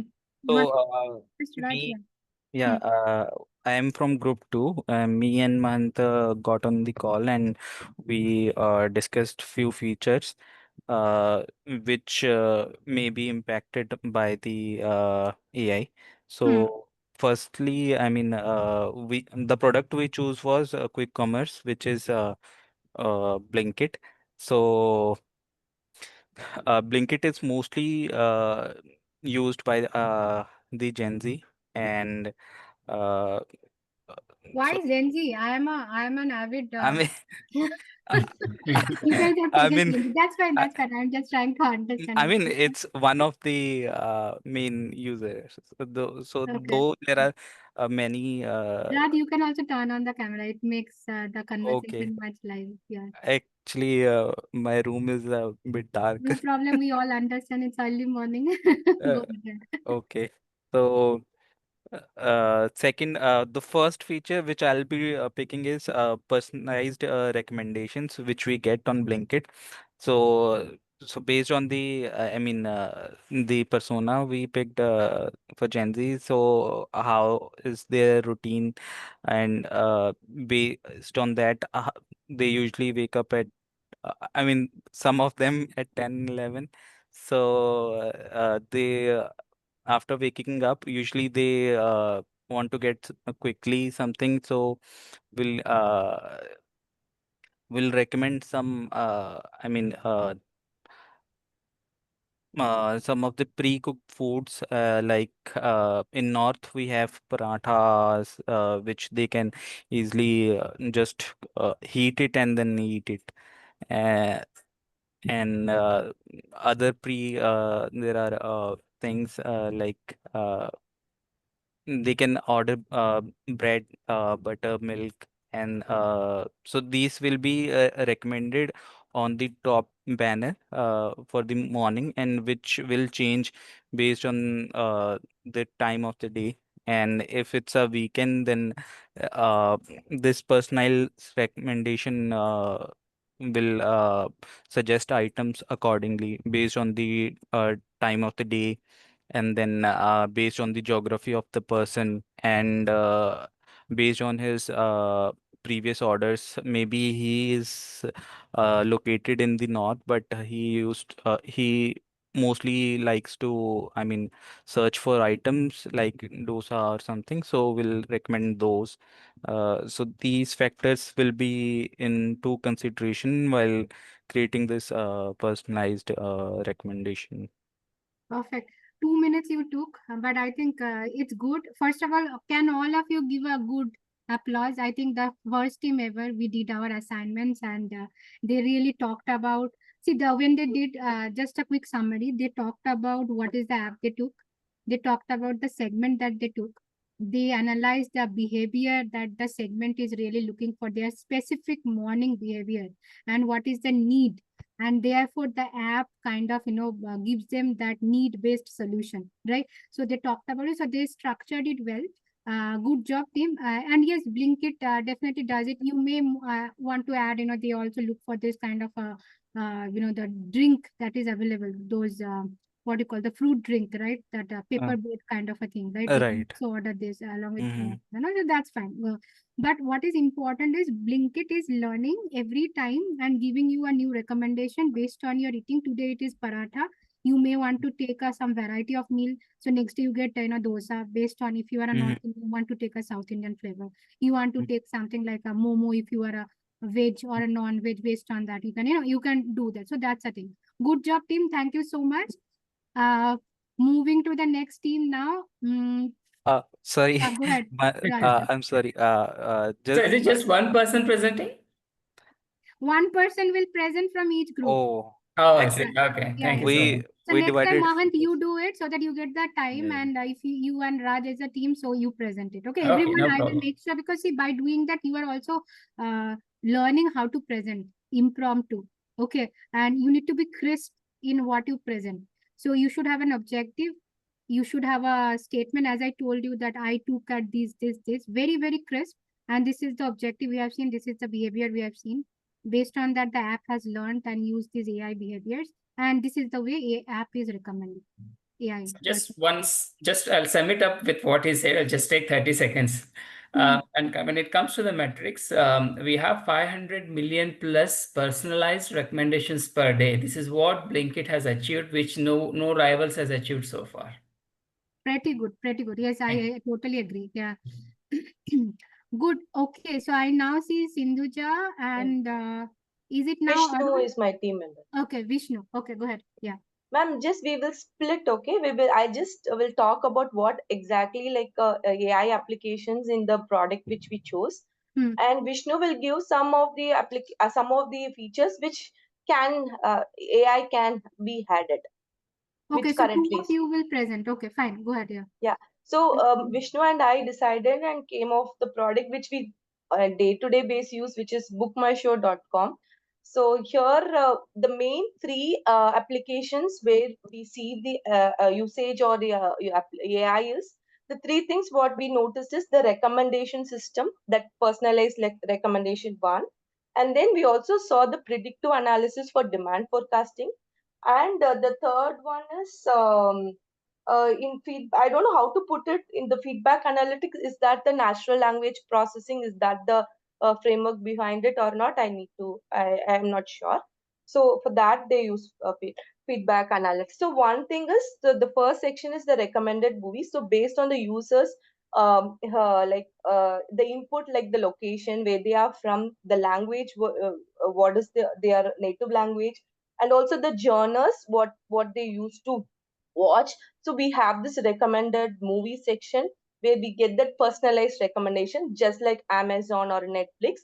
So that is one we noticed. Then coming soon session also, based on the past users input, like the history or the genres which I choose. If I choose rom-coms, and then I get the coming movies, like, okay, these are the movies your upcoming movies, so that it recommend.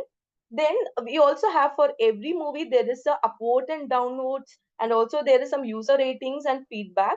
So for that, for a user, it is so useful for me to read that feedback. Sorry. Okay, to read that feedback, and then whether I can actually book that movie or not. So that is also, and also for the movie makers, okay, what actually the user is speaking about the movie, about my movie. So this is like the NLP technique is used, and also maybe the sentiment analysis of the user is being used. So that we saw. Other than movies, there was also a lot of other events like food events, any workshops, classes. So you can see multiple things. So if I booked a workshop for my kid on a painting, then for upcoming any painting sessions or painting workshops are coming, so I get notified accordingly. So that is also one of the features, personalized feature.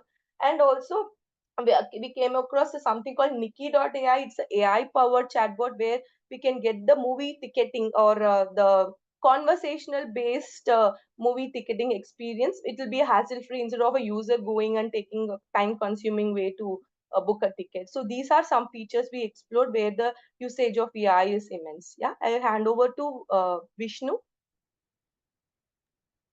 Yeah, I think most of the points are covered by Sindhuja. Yeah, actually, so when we discussed about Book My Show, we were discussing on how we can enhance the user experience. So the best thing that we can do is that giving more synopsis. Like, so for example, we can use the AI whenever there is a concert or whenever there are some movies. So some users like me, we are more interested on who is the one who is organizing the concert or who are the casts that is in the movie. So instead of manually entering their information, we can use the help of AI, and we can auto-populate all the information, because everything, because for example, me, Vishnu is organizing an concert. So definitely what we can do is, like, my information definitely will be there in internet. So we can auto-populate all those information with the help of AI from internet, and like we can reduce the manual work, and it will also give us a better user experience, because user will be more inclined towards those particular concerts or movies also. Like for example, the cast members, the information about the cast members. or whatever means like what was their what all things they did We should apart from time this up, movie. you So guys. this will be You Yeah. guys as a team has taken 4 minutes when it was 2 minutes. So please, okay. everybody has to be treated fairly. I always believe that. So I think, yeah, I understand what you're saying, but let's go to the next team. And going forward, let's always ensure that we respect the time and have one person from the team. Okay, and be crisp. What you have said, more or less similar things Sindhuja has said. Maybe you can just summarize what she has not said and you want to put Okay, together as a new point. Okay, so learn that also, how sure, to present better. Okay, got it. good one. I like BMS. BMS is very popular.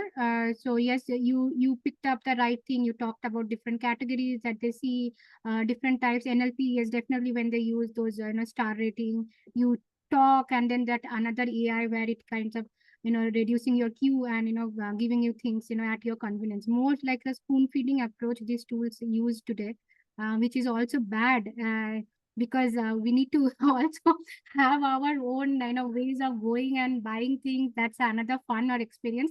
But yeah, this is what it is. The current generation also wants everything instant gratification and everything to be there. So yeah, makes sense. Thank you, team. Moving to the next one. Go ahead, Jyotsna and Arun, right?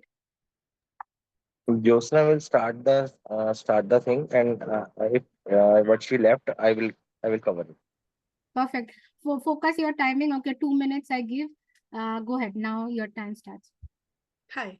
So, me and Arun were discussing about the quick commerce and social media, how they are interrelated. Like, whatever we search on quick commerce, the similar recommendation we will get in the social media that we see, right? Either on Facebook or on Instagram. Similarly, even if we are looking on a site or even if you're talking something, now the AI has overpowered the mobile device in a way that they catches our words and verbiages, and then they are giving us the recommendation on the social media basis, those thought processes. So that is something, and we repeatedly see the same thing on the social media. Similarly, if we see any kind of a reel or any specific content on Instagram or Facebook, you will then you will start getting similar kind of reels and content. So this is something wherein AI has overpowered human thinking, and it mostly catches everything and anything that is happening around us. So that is what we have identified, that how AI is overpowering things. And similar what Sindhuja talked about, human sentiments and everything, it's very much can correlate. So it is already covered, so I'm not getting into it. And Arun, if you can please take over and give your points. Yeah, Siddha, as we think that the social media and empowered, because all the things are connected to the Meta.ai, and they collect the total data and refine it, and giving us the best suggestion they have.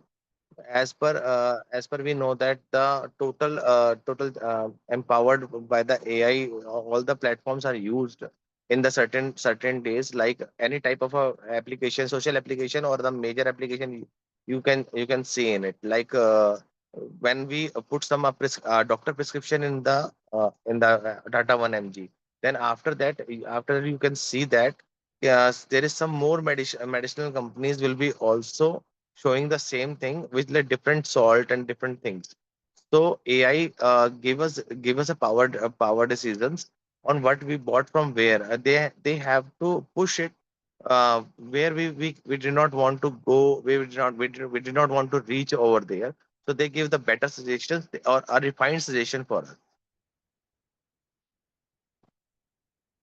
Yeah, fair enough. I think we forgot to congratulate the second team also. Let's do a good, they have really done well.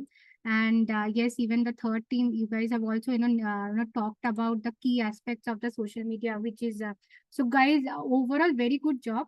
One thing is, when you talk, just my two or three key points when you talk. One is that we have taken this tool. This was the task that has been given. These are the aspects that we have rated the tool. based on the AI competency or where AI can be used, and then take those 3 areas or 2 areas and say that I'm going to talk about first area. I'm now going to talk about second area. I'm now going to talk about third area. Structure it. When you structure it, people are more willing to listen.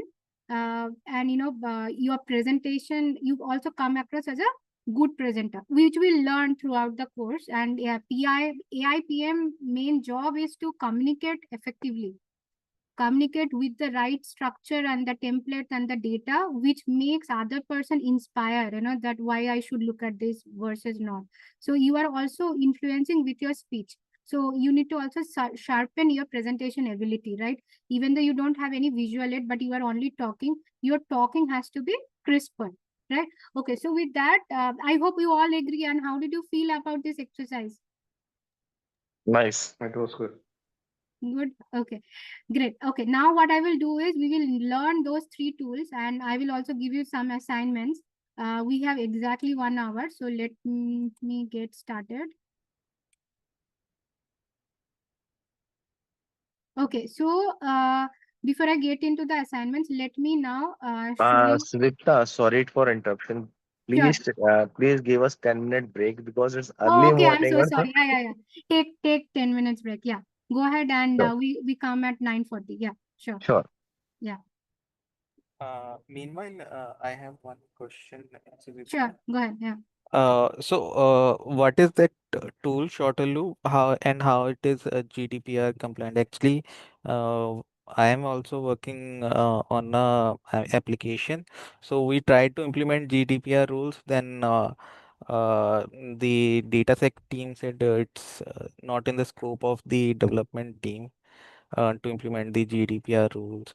So how you have implemented, and I think it varies country to country. USA has some different GDPR rules, and then China has some very strict rules. So I'm working on the CV parsing tool, so personal information cannot be stored uh, on different. So if you can add to it what the tool is and how GDPR rule is implemented. Right. So if you guys all, because the other person has taken a break, but if you go to shorterloop.com, I'll just put it on the chat, and then there is a section in their footer called privacy policies. If you guys want to go now and share your screen, it's perfectly fine. Go to shorterloop.com, then get into the footer, and you will find their privacy policies. Read that. It is very transparent that what data is being stored, how do they use the data, when they put that data into their algorithm, the engine that they have built on their own, what are the fields that they are using, right? And where it needs to be masked. So for example, when we let's say a particular customer, I'm not taking the name of the customer, because we get always aggregated data from the customer, and we don't know which customer is using, but we know definitely the customer is from this industry, the customer is from this region, the customer is from this city, and the customer is using this product, which is a B2B. And for them, the end user is, let's say Gen Z and Gen X or Gen Y, right? And when we get the data here, the data, we are not storing their personal, the name, their age, what we are only storing, what is the feature they are using, what is the time of the day they are using the feature, how they navigated to that screen, what are the activities they have done step by step in that particular product app. With that, what is that they achieved, and how long they been on that each product screen. Because as a PM, or as anyone who wants to monetize the product or the app, they really want to ensure the engagement is high, they are able to focus on the same path the way the product has been built, and if the customer has also focused on the same path. And then the objective is, what are the activities being in that particular model the customer did. So let's say the customer has created a persona, customer has created a vision, customer has interacted 3 times with the shorter loop AI copilot to ask these questions, and we also want to monitor how accurate the shorter loop AI in giving those answers.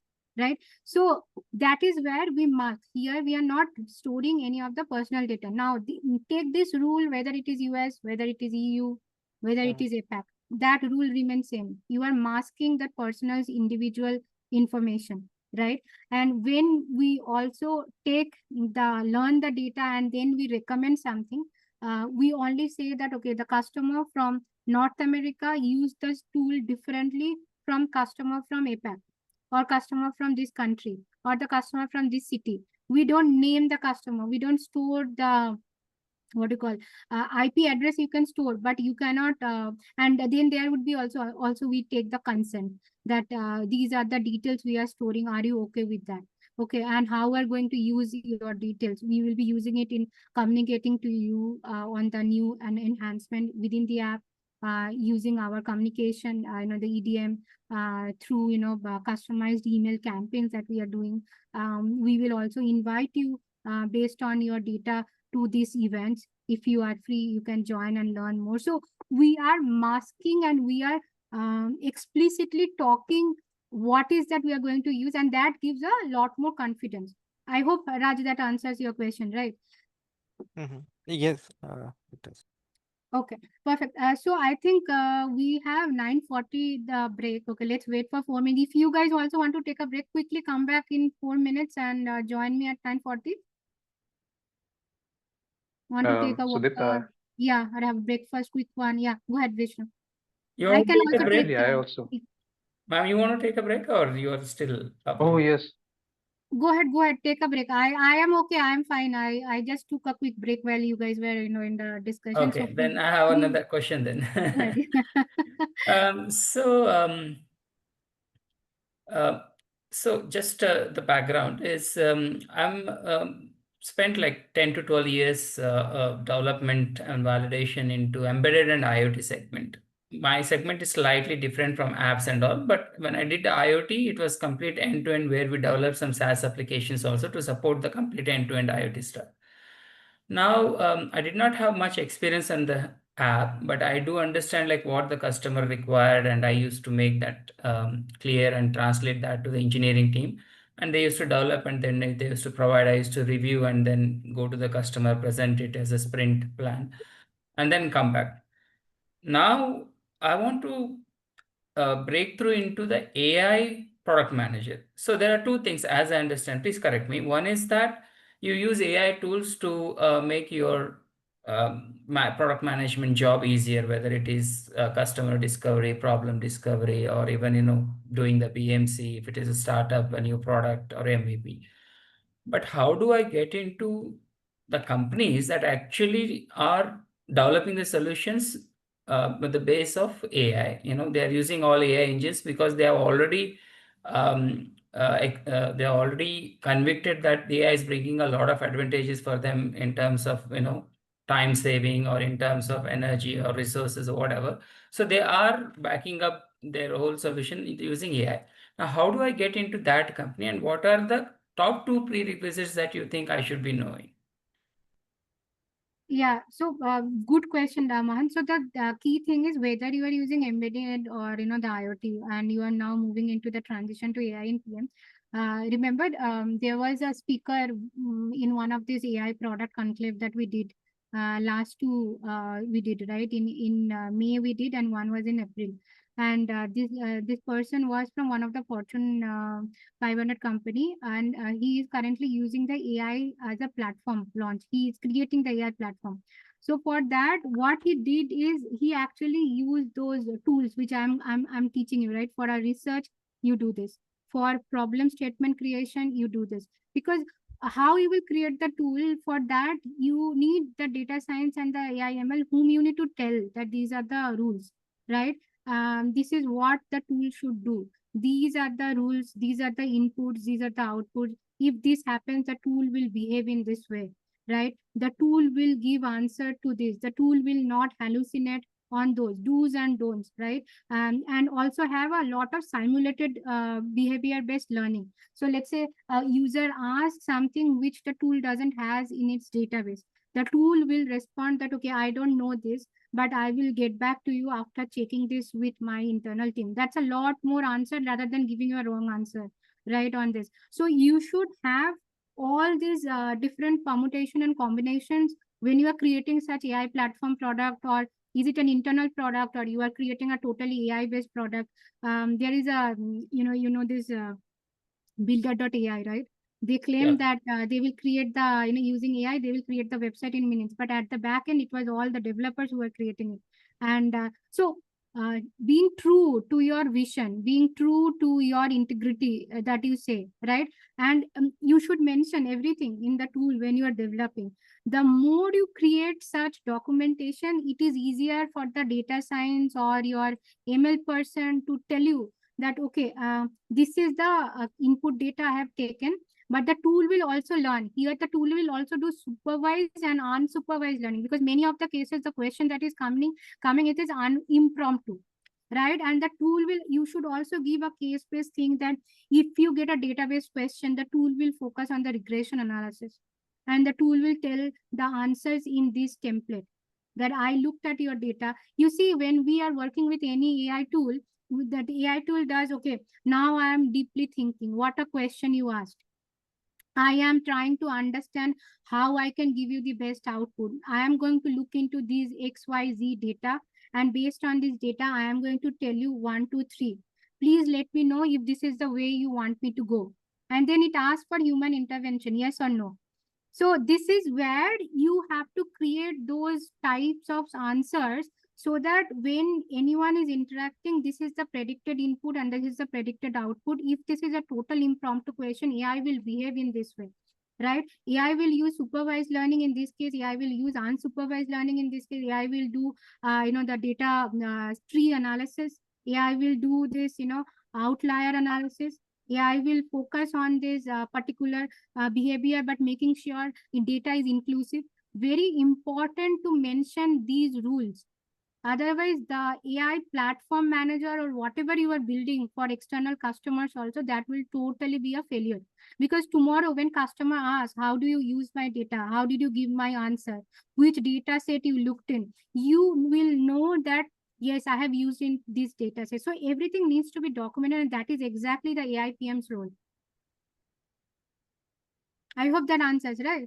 So your role is work as it's like a guardian. Each and everything that has not been talked, better be talked and documented, signed it off internally. It is actually making your job, your compliance officer, your legal officer, your C-suite's job very easy, because you have thought of each and every minute aspect. And also ask different AI tool, look, I'm going to build this AI platform product. Don't tell everything, but give a very a context thing. What more I can think of? What are the other questions I should look at? This is where AI tool will also give you some other insights which you have not thought through. Okay, so we are now at 9:43. I will now start showing each tool, and we'll do one exercise in each tool, and then I'll give you the same assignments. You can choose either to do the same assignment to replicate this, or you can do any other assignment based on the today's learning. Okay, and do show me, either you want to take some screenshot and put it in the presentation and send it to me. Sudipta, I have done this. What are the assignments? Because I'm very hard on doing the assignment, because if this step is not getting cleared, we cannot get into module 2 or module 3 or module 4, right? So let me start. I hope everyone of you have come back, right? I'm not really looking at in the screen, but all 6 of you should be there, right? Yes. Perfect. Okay, now let me go to this. Just give me a minute.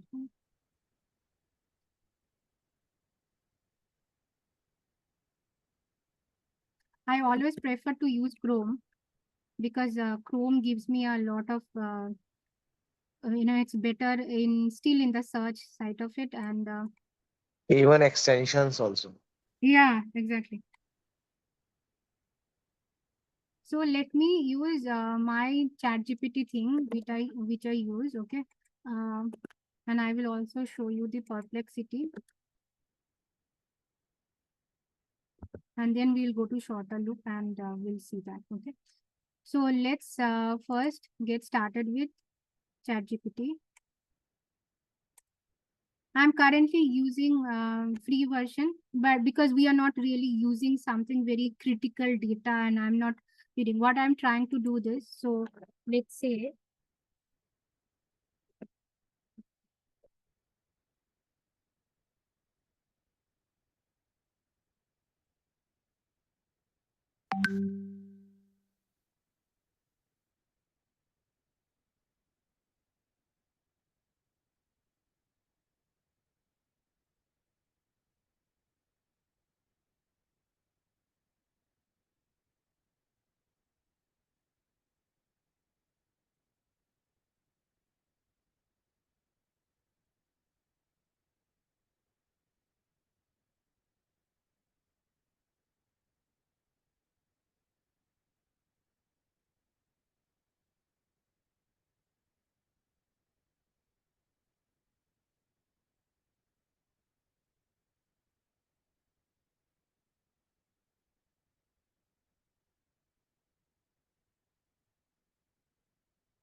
I'll give you this prompt, don't worry. I'll share this with all of you.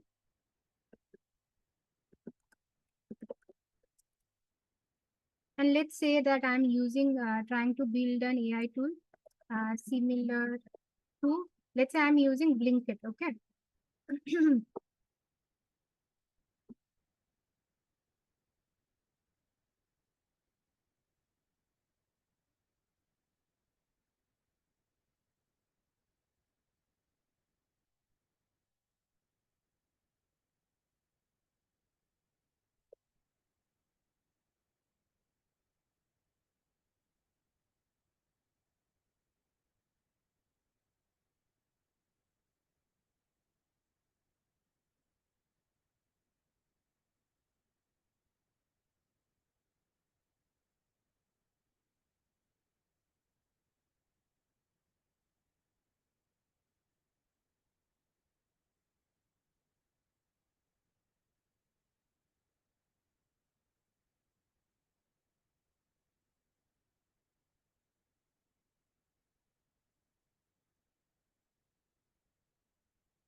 So look, what I did, I used my template. So I said that I am an AI product manager. I am trying to build an AI tool similar to Blinkit. The more you specify what you want, what the tool looks like, AI will look for similar data and give you a much better answer. Okay. What you want with the data, you want that similar to Blinkit. You want to do this.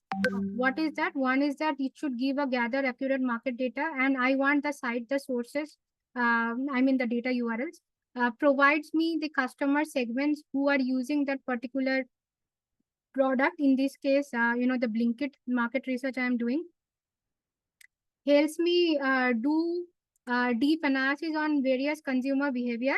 Okay. And the how it is going to help you do things. So it will do understand, the customer segments, their behavior, their buying patterns. And you also want to understand from ChatGPT the competition that has Blinkit has, and what are those top three competitors. So you are not looking for all competition, you are looking for only top three competitors, and that too in India. And what are those competitors products, their customers, their revenue, their go to market, all of those details that you want. And using this market research, what are the recommendations you have that I can use to improve the experience of Blinkit. Okay, so now I did this, and let's see what it does. And we'll use the similar prompt for also Perplexity.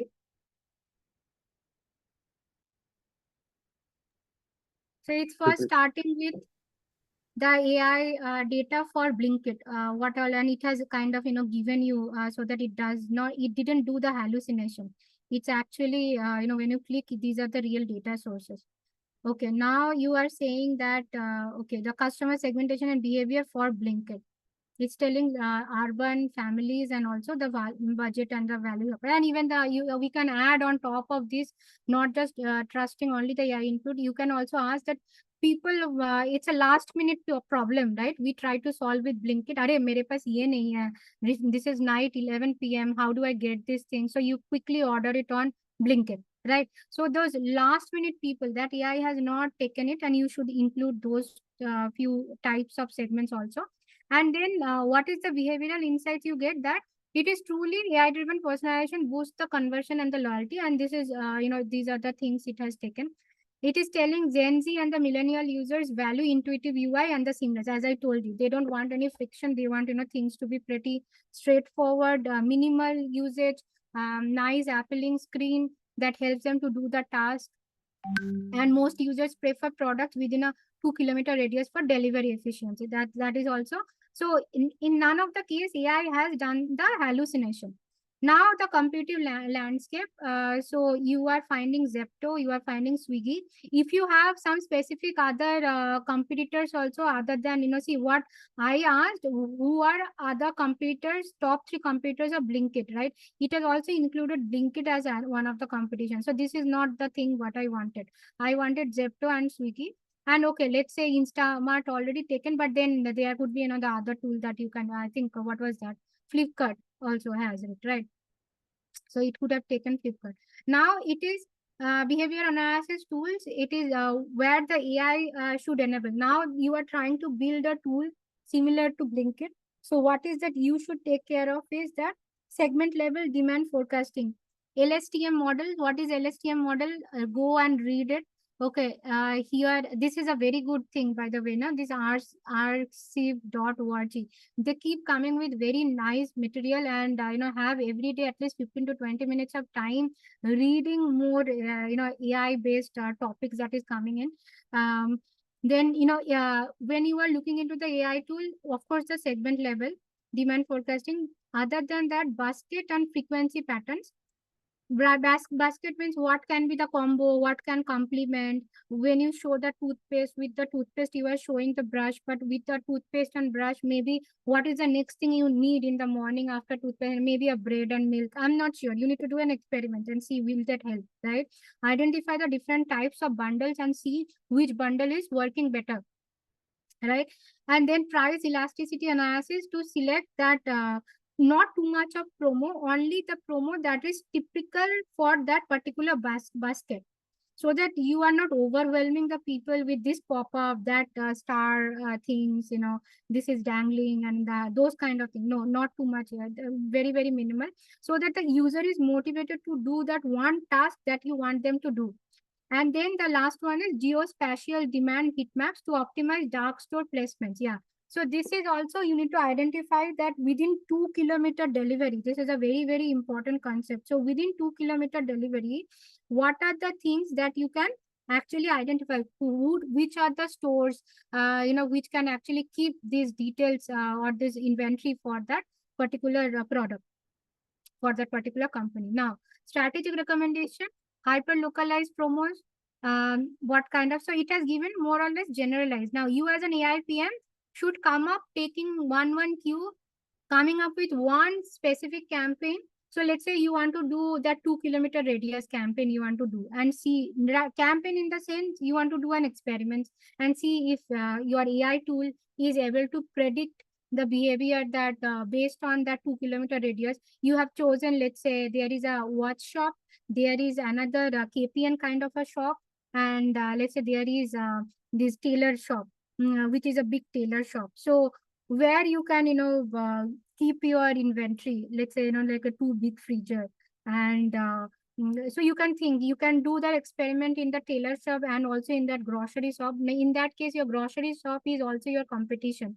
So how do you use that particular store to complement their product? You need to see vis-a-vis in the tailor and the watch shop, they don't have, but it is more of a complementary. They also get a shared revenue from by putting your the freezer in their shop. And for that, the shop space, what kind of revenue, you need to do all of those data, but it is giving you more of a recommendation that these are the cases you can use. Now, AIPM will go to further 2-3 deeper stage and take these cues and do one campaign to identify if this experiment is successful or not. Okay. Now, this part is clear, right? And it has then given me all these details. Now look, it is asking me as well, want me to help outline specific module architecture or data pipeline for these features? Yes, you can do that. Or you can say that the above information is good.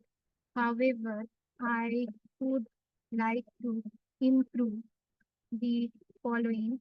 What are the following? Instead of three competitors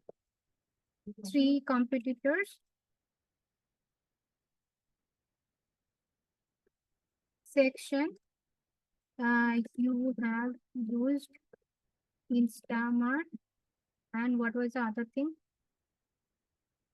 Zepto. Third competitor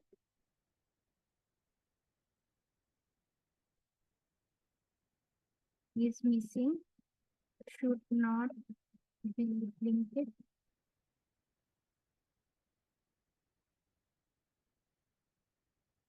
Should not be blinked, but another one like Flickr, do your due diligence and list the third competitor. The way you talk to your colleague, the way you talk to your manager, your family and friends, the same way you talk to this EIT. Do your due diligence and list the third competitor. Also, I want you to think deeply on each of these strategic recommendations by sharing some ideas on experiments that AI product manager can do to build an inclusive, data-aware, deep thinking, and prediction-based algorithm to determine 99.99% accuracy oriented output. The tool should do supervised, unsupervised learning and use various data analytics techniques based on the questions that user asks or interacts with the tool.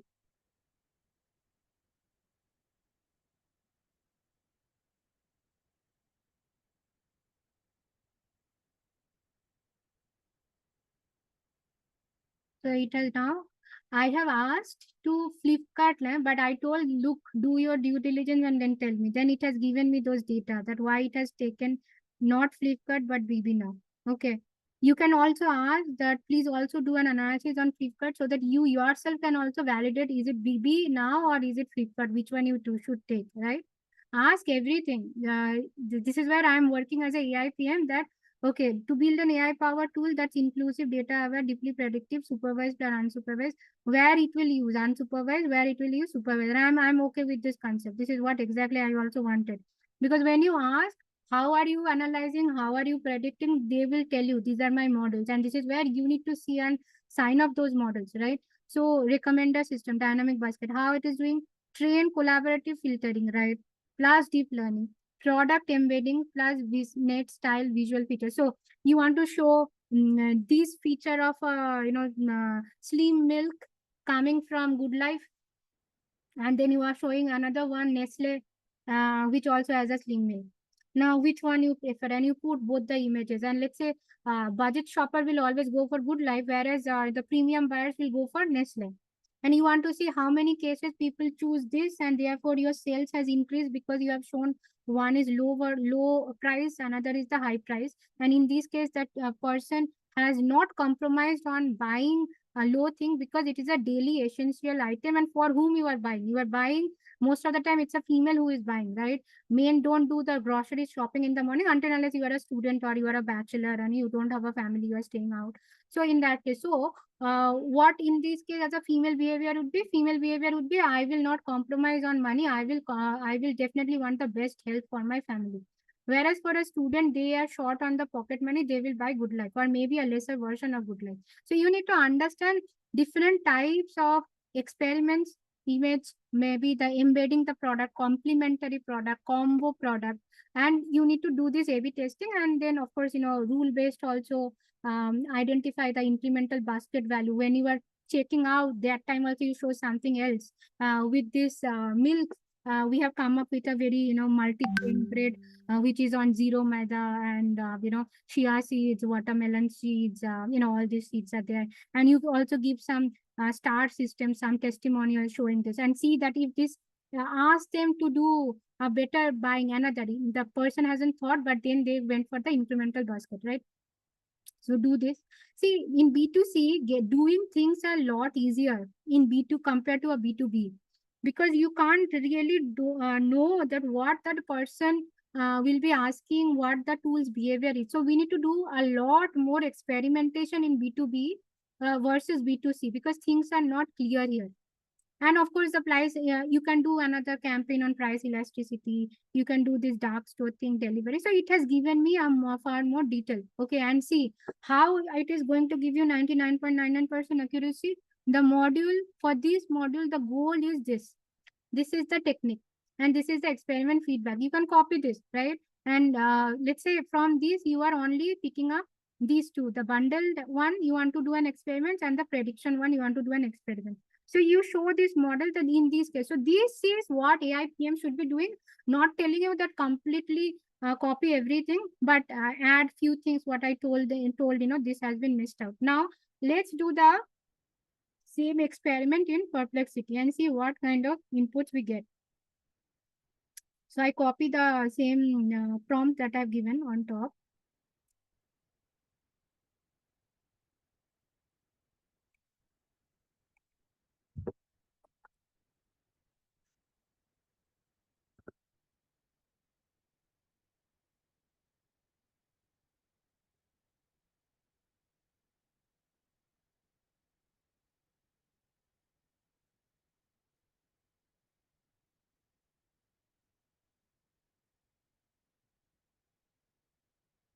Did you see one thing? Compared to ChatGPT and the Perplexity, both I am using the free version.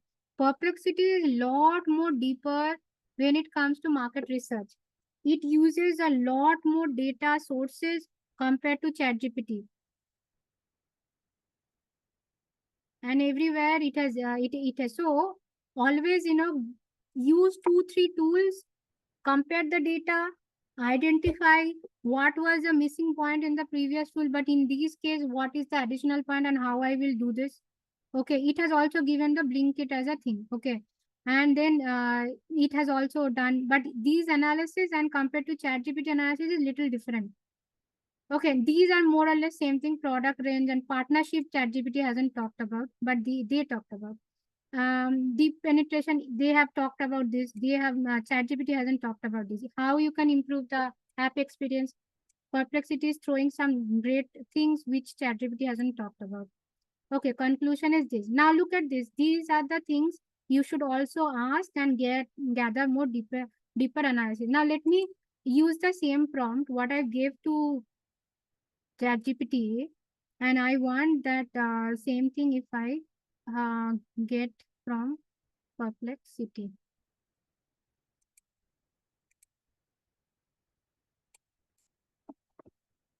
Okay, now let's see.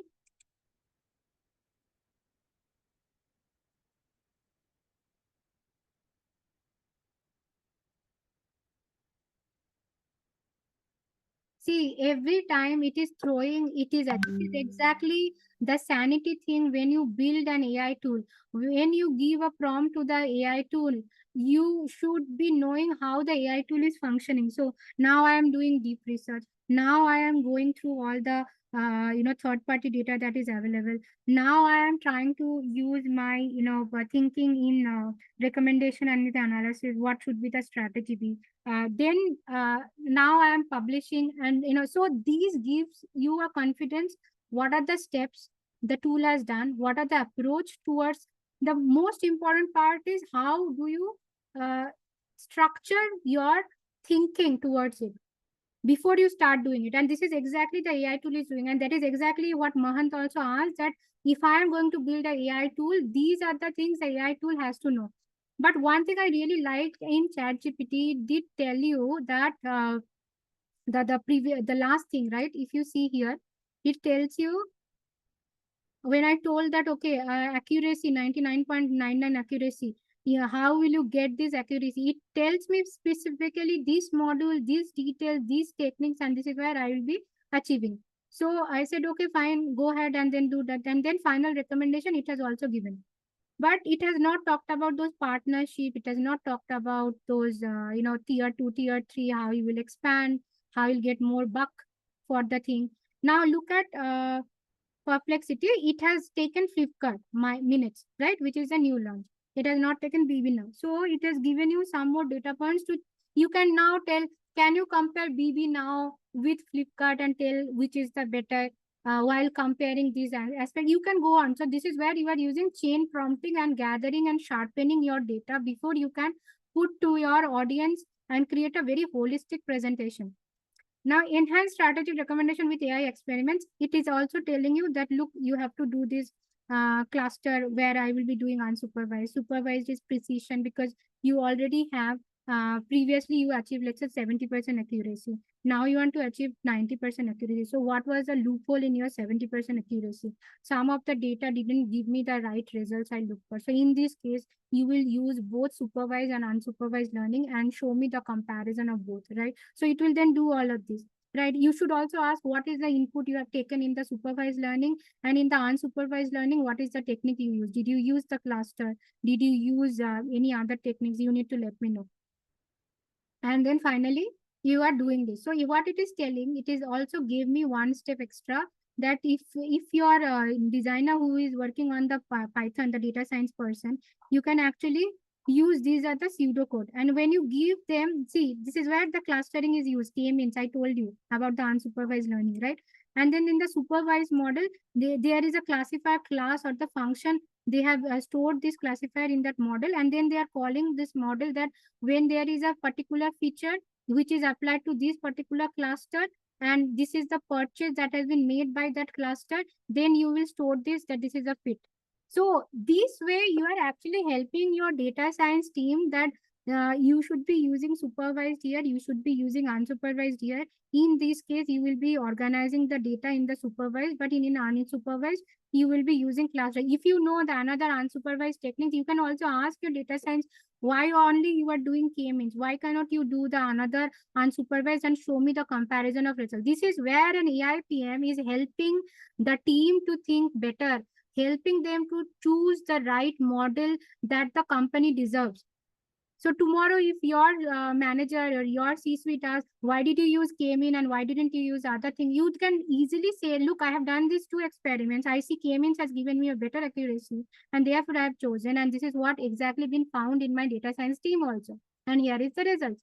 You need to give a lot of confidence to your uh, team, whether they are working with you or your manager or your mentor, so that they come to you, they know that you are a problem solver, you know what you are doing, you have a clarity, you have the courage, you have the confidence, and you are communicating. 4C's, very important. So those things, now you got this experiment, these metrics, these are the things. So now you know, if you have to do your market research, which are the tools to use. You can similarly use Mistral, you can DeepSeek, I will not say, because you are unknowingly giving a lot of data to Chinese, so I am not very fond of doing that. But use these tool and Copilot also, Gemini you can use, Copilot also you can use, and you can then check which has. But I will tell you, Perplexity does a lot better job when you are doing a simple market research, simple comparative analysis, and of course you can also take few of the inputs that is coming from your chat GPT. See here also it has tell that how I am accurately coming when it is a data ingestion. Data ingestion means what? You have some data, you got some additional data, so you inject that data, and in this case when you injected the new data, it is not creating a bias effect, right? You also have to see the drift is lesser, right? And you also need to understand where there is a drift. So drift in the sense that where the data is little outlier, or data is not dealing with the already existing data, those kind of things. So you those kind of framework, like a great expectation framework, where people are really looking for that, okay, if I do this, my expectation is I should get the product delivered in 2 minutes.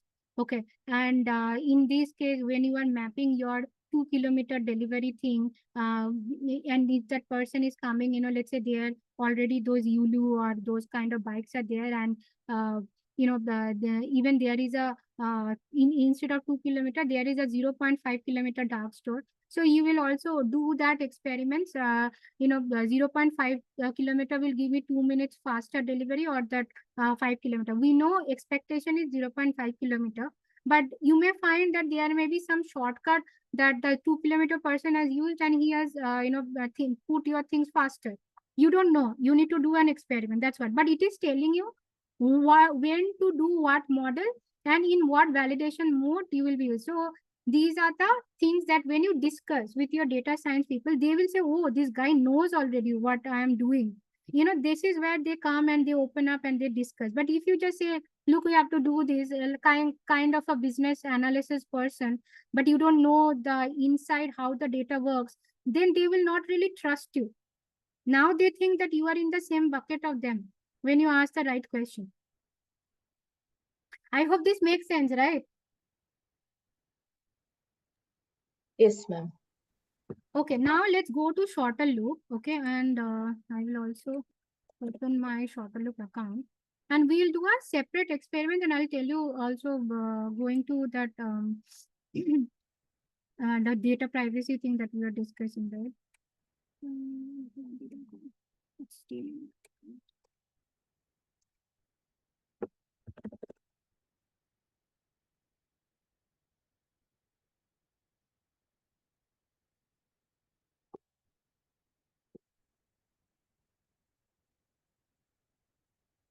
Okay, so now let's go to shorterloop.com.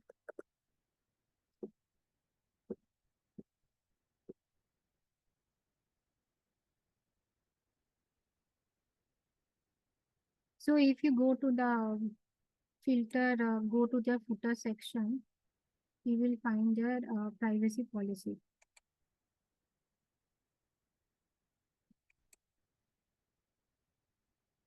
Okay, so it's telling that what we collect on what are the channels. Okay, it is also telling that it does not apply to information collected by all of these. Okay, then it is telling that by collecting these, how are we collecting, what are those, by which you and your company person, such as your name, company's name, we are collecting. But are we really using those things? Where we are using, where we are not using, we are also clearly saying we collect this information directly from you when you provide it. See, directly from you, we are not taking the data from any other, because it's the first data set. If you see this cookieless world, right, you need to have a lot more first relationship with your customer. You will ask your customer, look, I am using this data, I'm going to collect this data so that I can give you better informed product, better informed communication. Are you okay with it? When the customer says, then you are first hand data you collected. But we are not collecting this data other than that any other customer resources. So the customer is the only obligatory person here. Then we are saying information you provide to us. Okay, how we are going, what is the records and copies, information we collect through automatic data collection techniques. Okay, those are the things. Cookies, flash cookies, web beacons we use for this, and we are very transparent. If you go to other places you will not find this kind of transparency that shorter loop has put. So this is very important, first of all, to create the trust and create that confidence that your data is in safe hands. And you will also get promotional offers from which email ID, what kind of data, what are the tracking things we are doing, how is the data secure, GDPR compliance, specifically EU data, US data, US you have mentioned. So we are very, very transparent as a company. What are your access right? What kind of questions and comparisons and your, the privacy complaints that you can do. Any changes to the policy, we will let you know. And finally, you can write us to us. So we are very, very transparent. So this is what Raj, I wanted to show you. Now let's get into the tool. Look, because I already have my access to the tool, but for you, the journey that you will take is you come to Shorter Loop. You will create an account. Uh, click on the sign up thing, or you can click on try today for free. And there is a small form. It will ask you that, okay, your name, email, you set up the password, and what is the product that you are trying to build, and how did you hear from how did you hear about us. You will provide that, and then 4 or 5 fields, and then you get inside the tool. Now the people who has an existing tool, you need to create a new email ID and then use it, because you, in your previous product, you must have been a admin if you have created another login, and that person, and if you are using the same email ID, you are already an existing product. So in that case, you can use your current existing sign in and continue using that. Or if you want to do a fresh thing, then you create a new tool and new email ID and do this. So now I will get into the login section of it.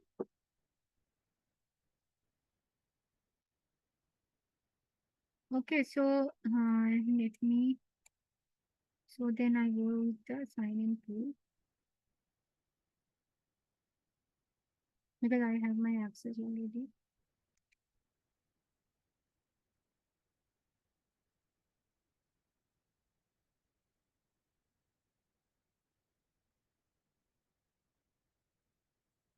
Okay, let's see.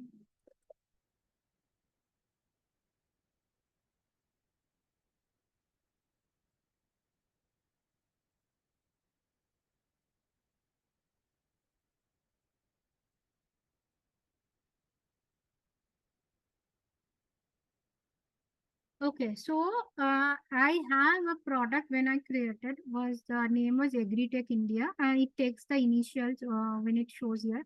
And you see here, my profile, analytics, and all of this, because I have admin access, so I can see the analytics. And I'll show you, this is very important for all of you to know what the data we are collecting. All the people who had come to using Shorter Loop, their name, email ID, their roll number, and look here only what they are kind of activity that they are doing in the product. I don't have any other personal data, no data, but no phone, nothing, all of this.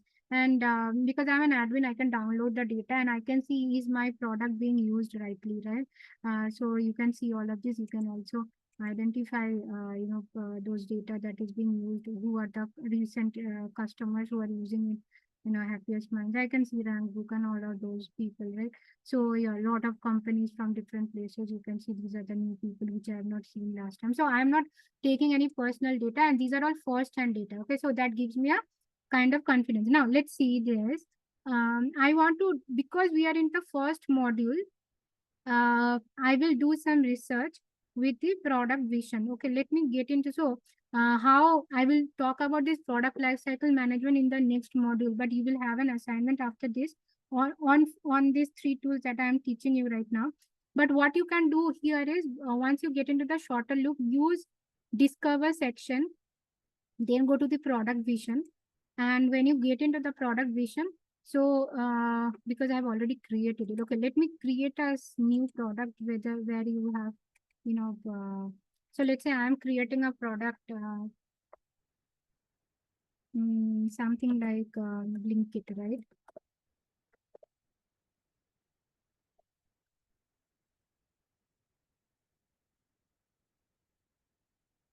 Let's say I gave the name for now. Okay, so the way this product works is it is enabling not just you but your entire product team to work together in one environment. It may be your engineering team, your business strategy team, sales team, marketing team, customer support, and your own product team. So you can choose what access you give to in your product team. Maybe 2 or 3 members should have admin access because they are working on and off. There are some editors whom you need along with product team to work very closely, like your marketing team who are working on the campaign. There is a research and analysis team who are working with you on that experimentation. So you need to give them editor access. Viewers means only your manager who just wants to view how things are. You want to get an approval from them. So in that case, yeah, but they are not the user of the tool. So that's a way you can do it. For now, I'm skipping it. And then I get into the product. Okay, so you come to the product vision canvas. And if you need to read to understand how this tool. So it's a simple representation that it describes the mission of your product. As a product manager, you need to always come first thing first. What is the product try to do? What is that product long-term mission is? What is that product? Every product solves a problem, and that's why customers buy. Customer doesn't really care what technology you are using, how easily you are solving, and how using less time from me solving my problem. That is the motto of a customer. So in this case, what is your mission as a product manager? Now, you also need to know what is a vision statement. So these are the vision statement. Vision statement is an aspirational and the motivational, not just for you, but also for the organization. And also always have the customer first thinking or outside in thinking, we say, where you are understanding, go and meet every customer whenever you get a time. That's a very, very key quality of a product manager, and understand that how do you use my product, what is the main problem you are solving, and this is where based on that then you create your mission statement. Okay, so what is the hope or the aspiration or the motivation for your customers to buy or use your product, right?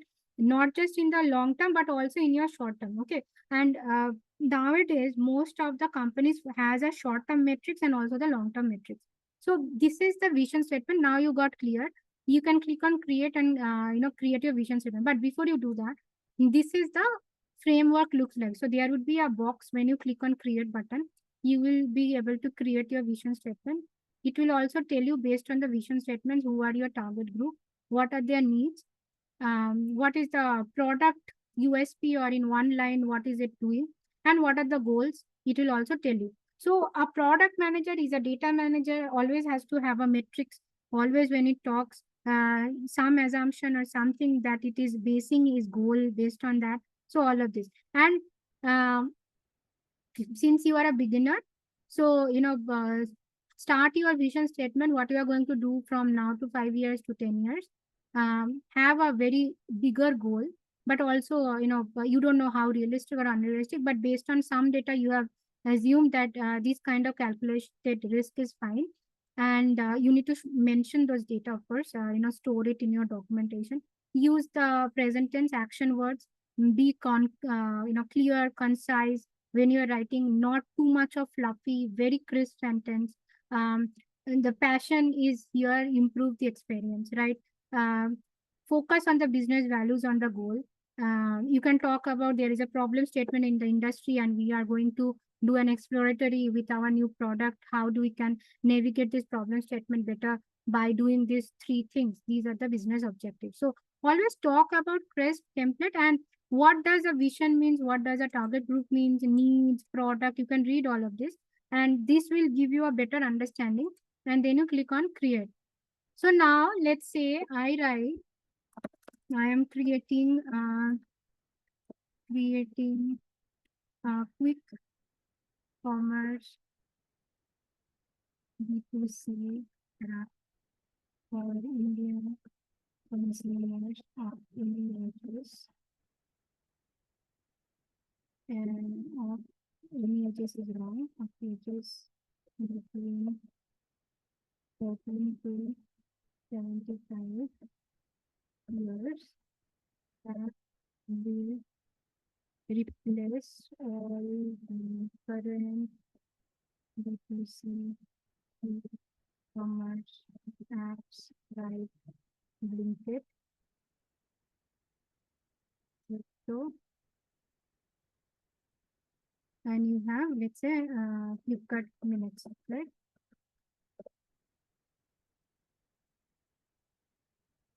Does have feeling and impactful UI with action taken to inspire the users to perform the desired action. What is the desired action? By the instantly increase order and bucket size, discount, lead buying, leading, the Shira. That's it. I want to give this. Okay. See, what is my motto? I'm very clear. Today I'm starting, but after 5 years from now, I want to be the #1 app. The problem these apps have today, I want to diminish those problems, and I want to have very impactful UI. It's like point pe aao, seedha baat karo. Don't get around the bushes. Directly, tell what you want, and it's like show and tell. This is the screen. This is the desired behavior we want the user to do. And with my app, those buttons are placed in the right way. Those images are placed. Those UIs are done very judiciously with a lot of experimentation and the insights, so that at the end of the day, your goal is also increase the bucket size. Your goal as every PM will also take the revenue goal. You will not be spared if you just say, okay, I'll be the part of the design and the launch, but you will also have your revenue goals. How many customers you acquire, how many revenue, how much revenue you have increased in next 2 months. Those kind of goals you will also get along with the sales. So you need to partner with the sales. You need to understand your customers. So that is why you have sent this. Now, I have given these things. Now I am using with AI. This is Shorter Loop's own AI copilot, and it is learning your vision statement. It is doing its own research, and it has given a more polished one. It's telling this: develop an innovative quick commerce B2C app that transfers the shopping experience of Indian consumers aged 13 to 75. Our app will surpass current platforms by offering a seamless, intuitive interface with dynamic, action-driven features that motivate users to engage in instant purchase, expand their order sizes, and capitalize on exclusive discounts during festival. What I've given more or less same, but it has given me a polish. Now, what AI job to do is, if you want, you can add your own human inputs and 1 to 3 years the goal of the product. This is where you are adding your human inputs. The product is superior AI using various experimentations, how the customers interact with the app, user focused interviews,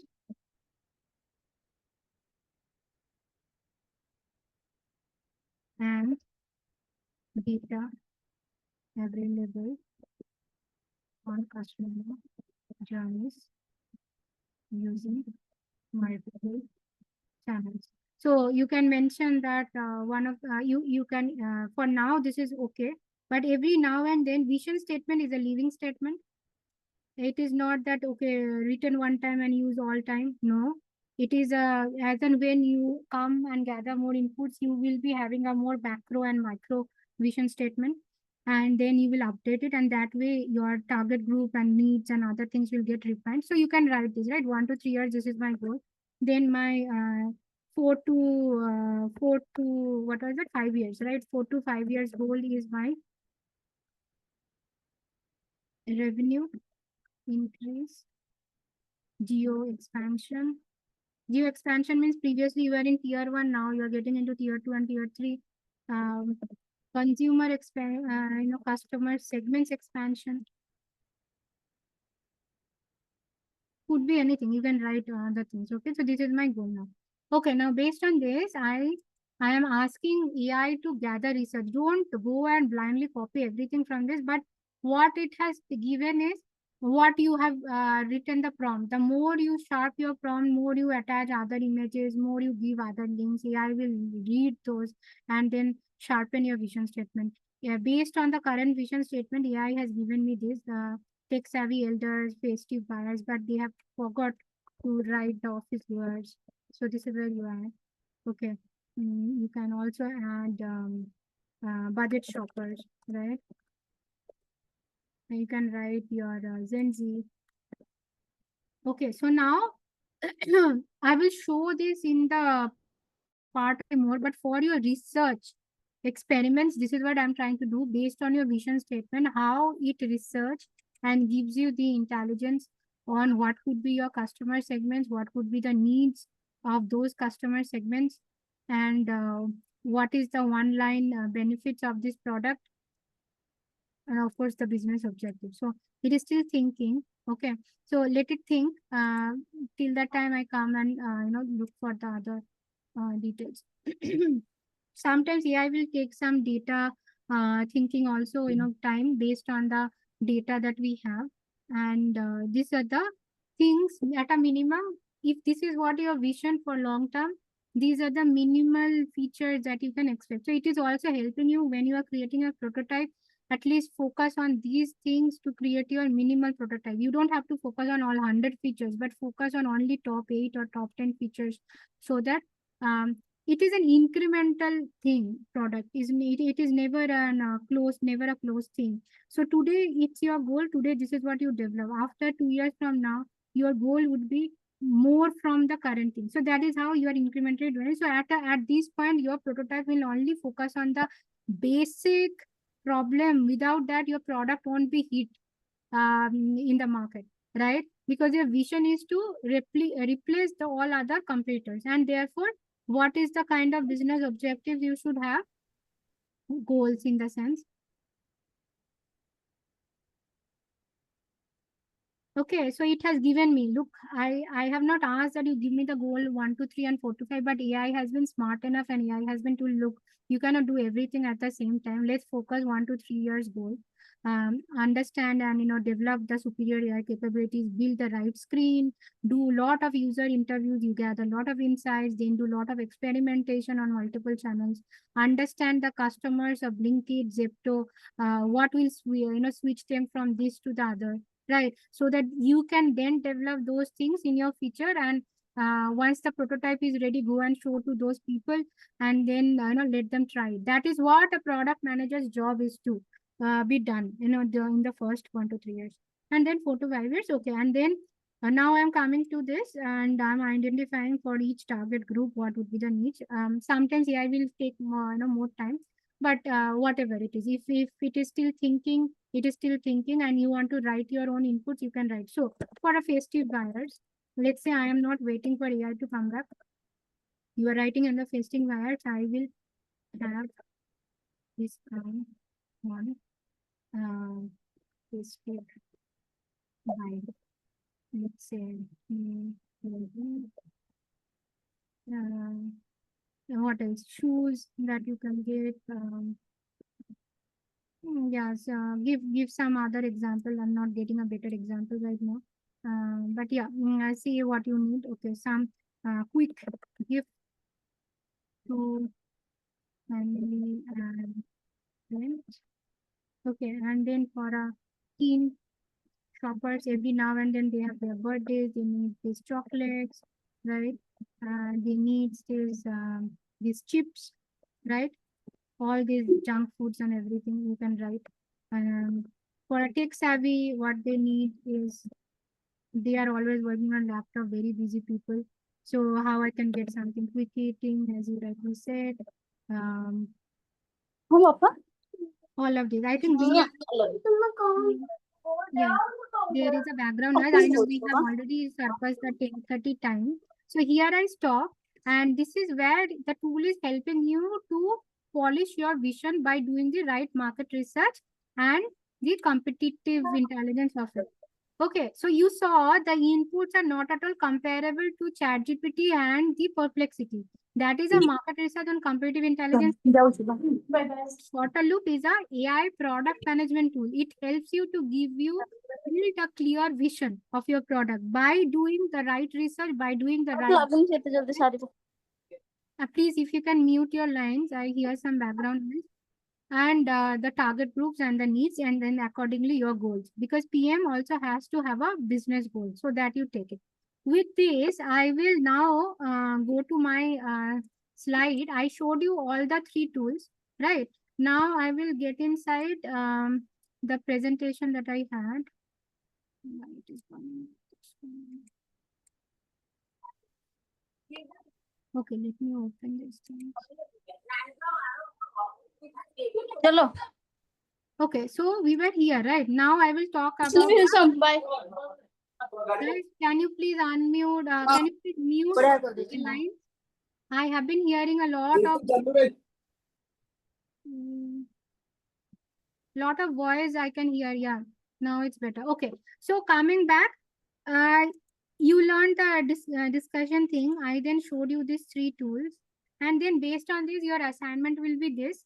You choose an industry, any industry, not just these three industries. Choose any, and then research and present an AI use case relevant to product development. I told you, look, I have a very clear thing. I want to beat Blinkit. Okay, so this is the AI product tool or AI use case I have used. You can use any other tool. You can take any internal tool that is needed, and it has to be made with AI. So what is the business case? You work on this. Build a 5-slide deck. I told you how to create the vision statement or a problem statement. Use shorter loop for that. AI-driven solution to do the market research. Use all these three tools. What is the business impact that will come in your business goal of the discovery section I showed you in the vision canvas? And the tools and technology, you can show different screen of the tools that you have used, and learnings for PMs. At the end of the day, what did you learn? Which tool is better? How do you use combination of all the tools? And which, while I'm saying that, I will also give you the prompt that I used so that you can use the similar prompt and try in your case that are you getting a better input, or you are getting a kind of maybe similar input. That is all good, but let's do that, right? So I copied this prompt and I put this on the chat.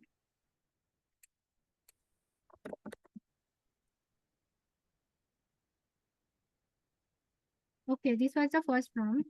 And then I also used the second prompt that look, you need to engaging Arjuna Pura.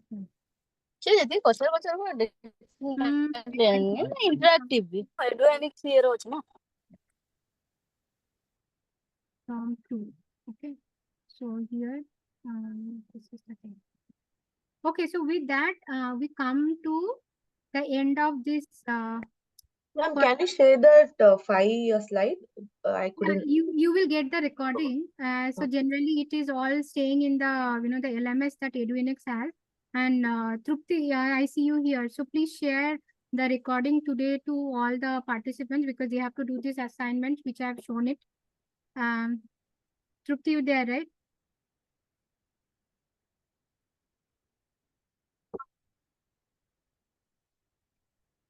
Don't worry, they have recorded it. Sindhuja, yeah, Can go you ahead. show the last slide, ma'am? Last slide. Last slide, no? Yeah, I will Last show. slide. Yeah. Yeah, I will show you that. तुम्हारा personal address login करची. No. Is the LMS access given to everyone? I don't have it Ma'am, actually. after business impact, what are the other two? Wait, one by one. So first take this particular assignments. I will also give you the second assignment also. But yeah, let's first take this assignment. I'm not able to see the last content, ma'am. After business impact, what is the point? Where you see the business impact? Yeah, build a 5-slide deck covering problem statement. Okay, wait. I will give you this assignment. Yeah, better. Yeah, I'll give you it. Thank you. No problem. So assignment 1. Okay, so this is one. Now what I also want you to do. LMS in the sense you will get the recording of the session. Okay. So, and you will go through the recording and then you will also learn, and some of the resources I have shared where you have to do your additional learning. And then I have also given these additional assignments, hands-on tool learning, which will help you to be better using the different prompts that we saw. So here in the additional assignment, for Claude, you will do, like if you have a market research report, let's say KPMG has come back with the recent consumer reports, right? And you attach that report, and you ask Claude that tell me, submit a prompt and give me the insight. So you will learn that. So summarize a 10-page market research report and extract 3 key actionable insights. And you can mention that, hey, this is KPMG report. I want you to summarize and give me the 3 actionable insights, and also tell me what are the learnings that I should do based on this, right? So this could be one thing, pretty easy. You can do that. And then use Perplexity to build a buyer The persona. person you're calling is not answering. Please try later. ನೀವು ಕರೆ ಮಾಡುತ್ತಿರುವ ವ್ಯಕ್ತಿಯು ನಿಮ್ಮ ಕರೆಯನ್ನು So this is ಉತ್ತರಿಸುತ್ತಿಲ್ಲ. assignment 2. You would require at least 2-3 hours. Please give that time, because I really want all my students to be an expert using the AI tool. And the more you do such assignments, it gives you that practical hands-on thing. Okay, and then use shorter look to identify 3 key product gaps and recommend new features. This we will learn when we get into the our product lifecycle management. So assignment 4 need not to be done now. Okay. Clear, guys? So you do assignment 1, 2, 3. I have given you today's prompts. Lot of I think Tirupati's mic is on. yeah. Trupti, please mute yourself. I will mute you. Mute. Okay, so I think all good, guys.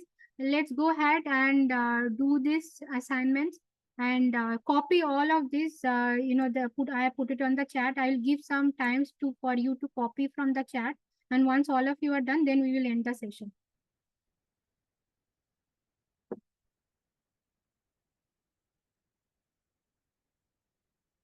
And tomorrow in the 3-hour session, let's go one by one where I can check the assignments. Okay, each of yours, and discuss the kind of insights you got on ChatGPT versus Perplexity, and in shorter look what you have done. So you can, create that presentation, those screenshots, the different prompts that you have used, and I can look at those prompts and tell you what would have been missed out here, how you can be better at prompt. What is the insight you have got from your assignment, this assignment 3, assignment 2 that you have done, and this 10-pager market research report. And yeah, that is it. So tomorrow we have spent 3 hours on instructor-led learning.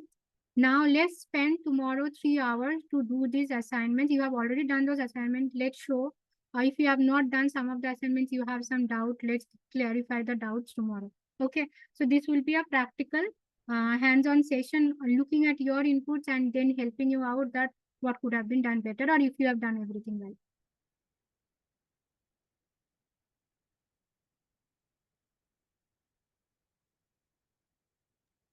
Okay, you guys put your, put it in the chat. If you have all copied the assignments and all the resources, then I will end this session.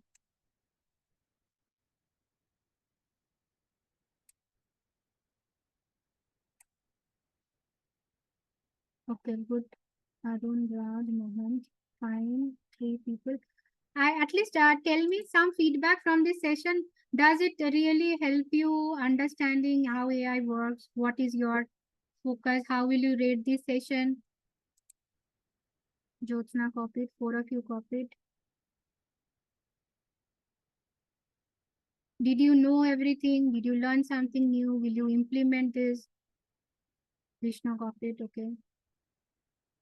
Great, thank you so much, Arun. It all comes with experience. Yeah, even I have also done a lot of A/B testing. Yeah. Okay. What else, guys? Okay. Any other feedback? Yeah, ma'am, this is what I was actually looking for. So I actually was looking for the other market for this such courses, but everything, the content was very basic, right? It was so much of what say, like the bookish knowledge that was mostly taught. So this I'm feeling very practical, like day to day, how I interact with my ML engineer, data science engineer, my developers. And yeah, so you beautifully said you are also part of that revenue generator. So that that is something which hit me so hard. Okay, when I sit with UX designer, I also need to think in the user perspective that this should be like marketable. So I'll also in due course, ma'am, I will also tell you my struggles and how our product is facing it's failing in the market, and we are not turning out the customer adoption. So maybe that can help my team and my company. Definitely. Bring those your practical use Use cases which you are cases. currently doing it, and completely everything is secured within this room Yeah, because we are learning and helping each other. So open up and yeah, I'll help you out with it. Okay, yeah, yeah. great. Thanks for that Thank you knowledge so much. sharing. Thank you. Okay, guys. So we are ending the session. See you tomorrow at 7:30. Be ready with all your assignments, and we'll have this review session tomorrow. Okay. Take care. Sure, Bye. sure, Sudipta. Thank Yeah. you. Thank you. Bye. Bye. Thank you.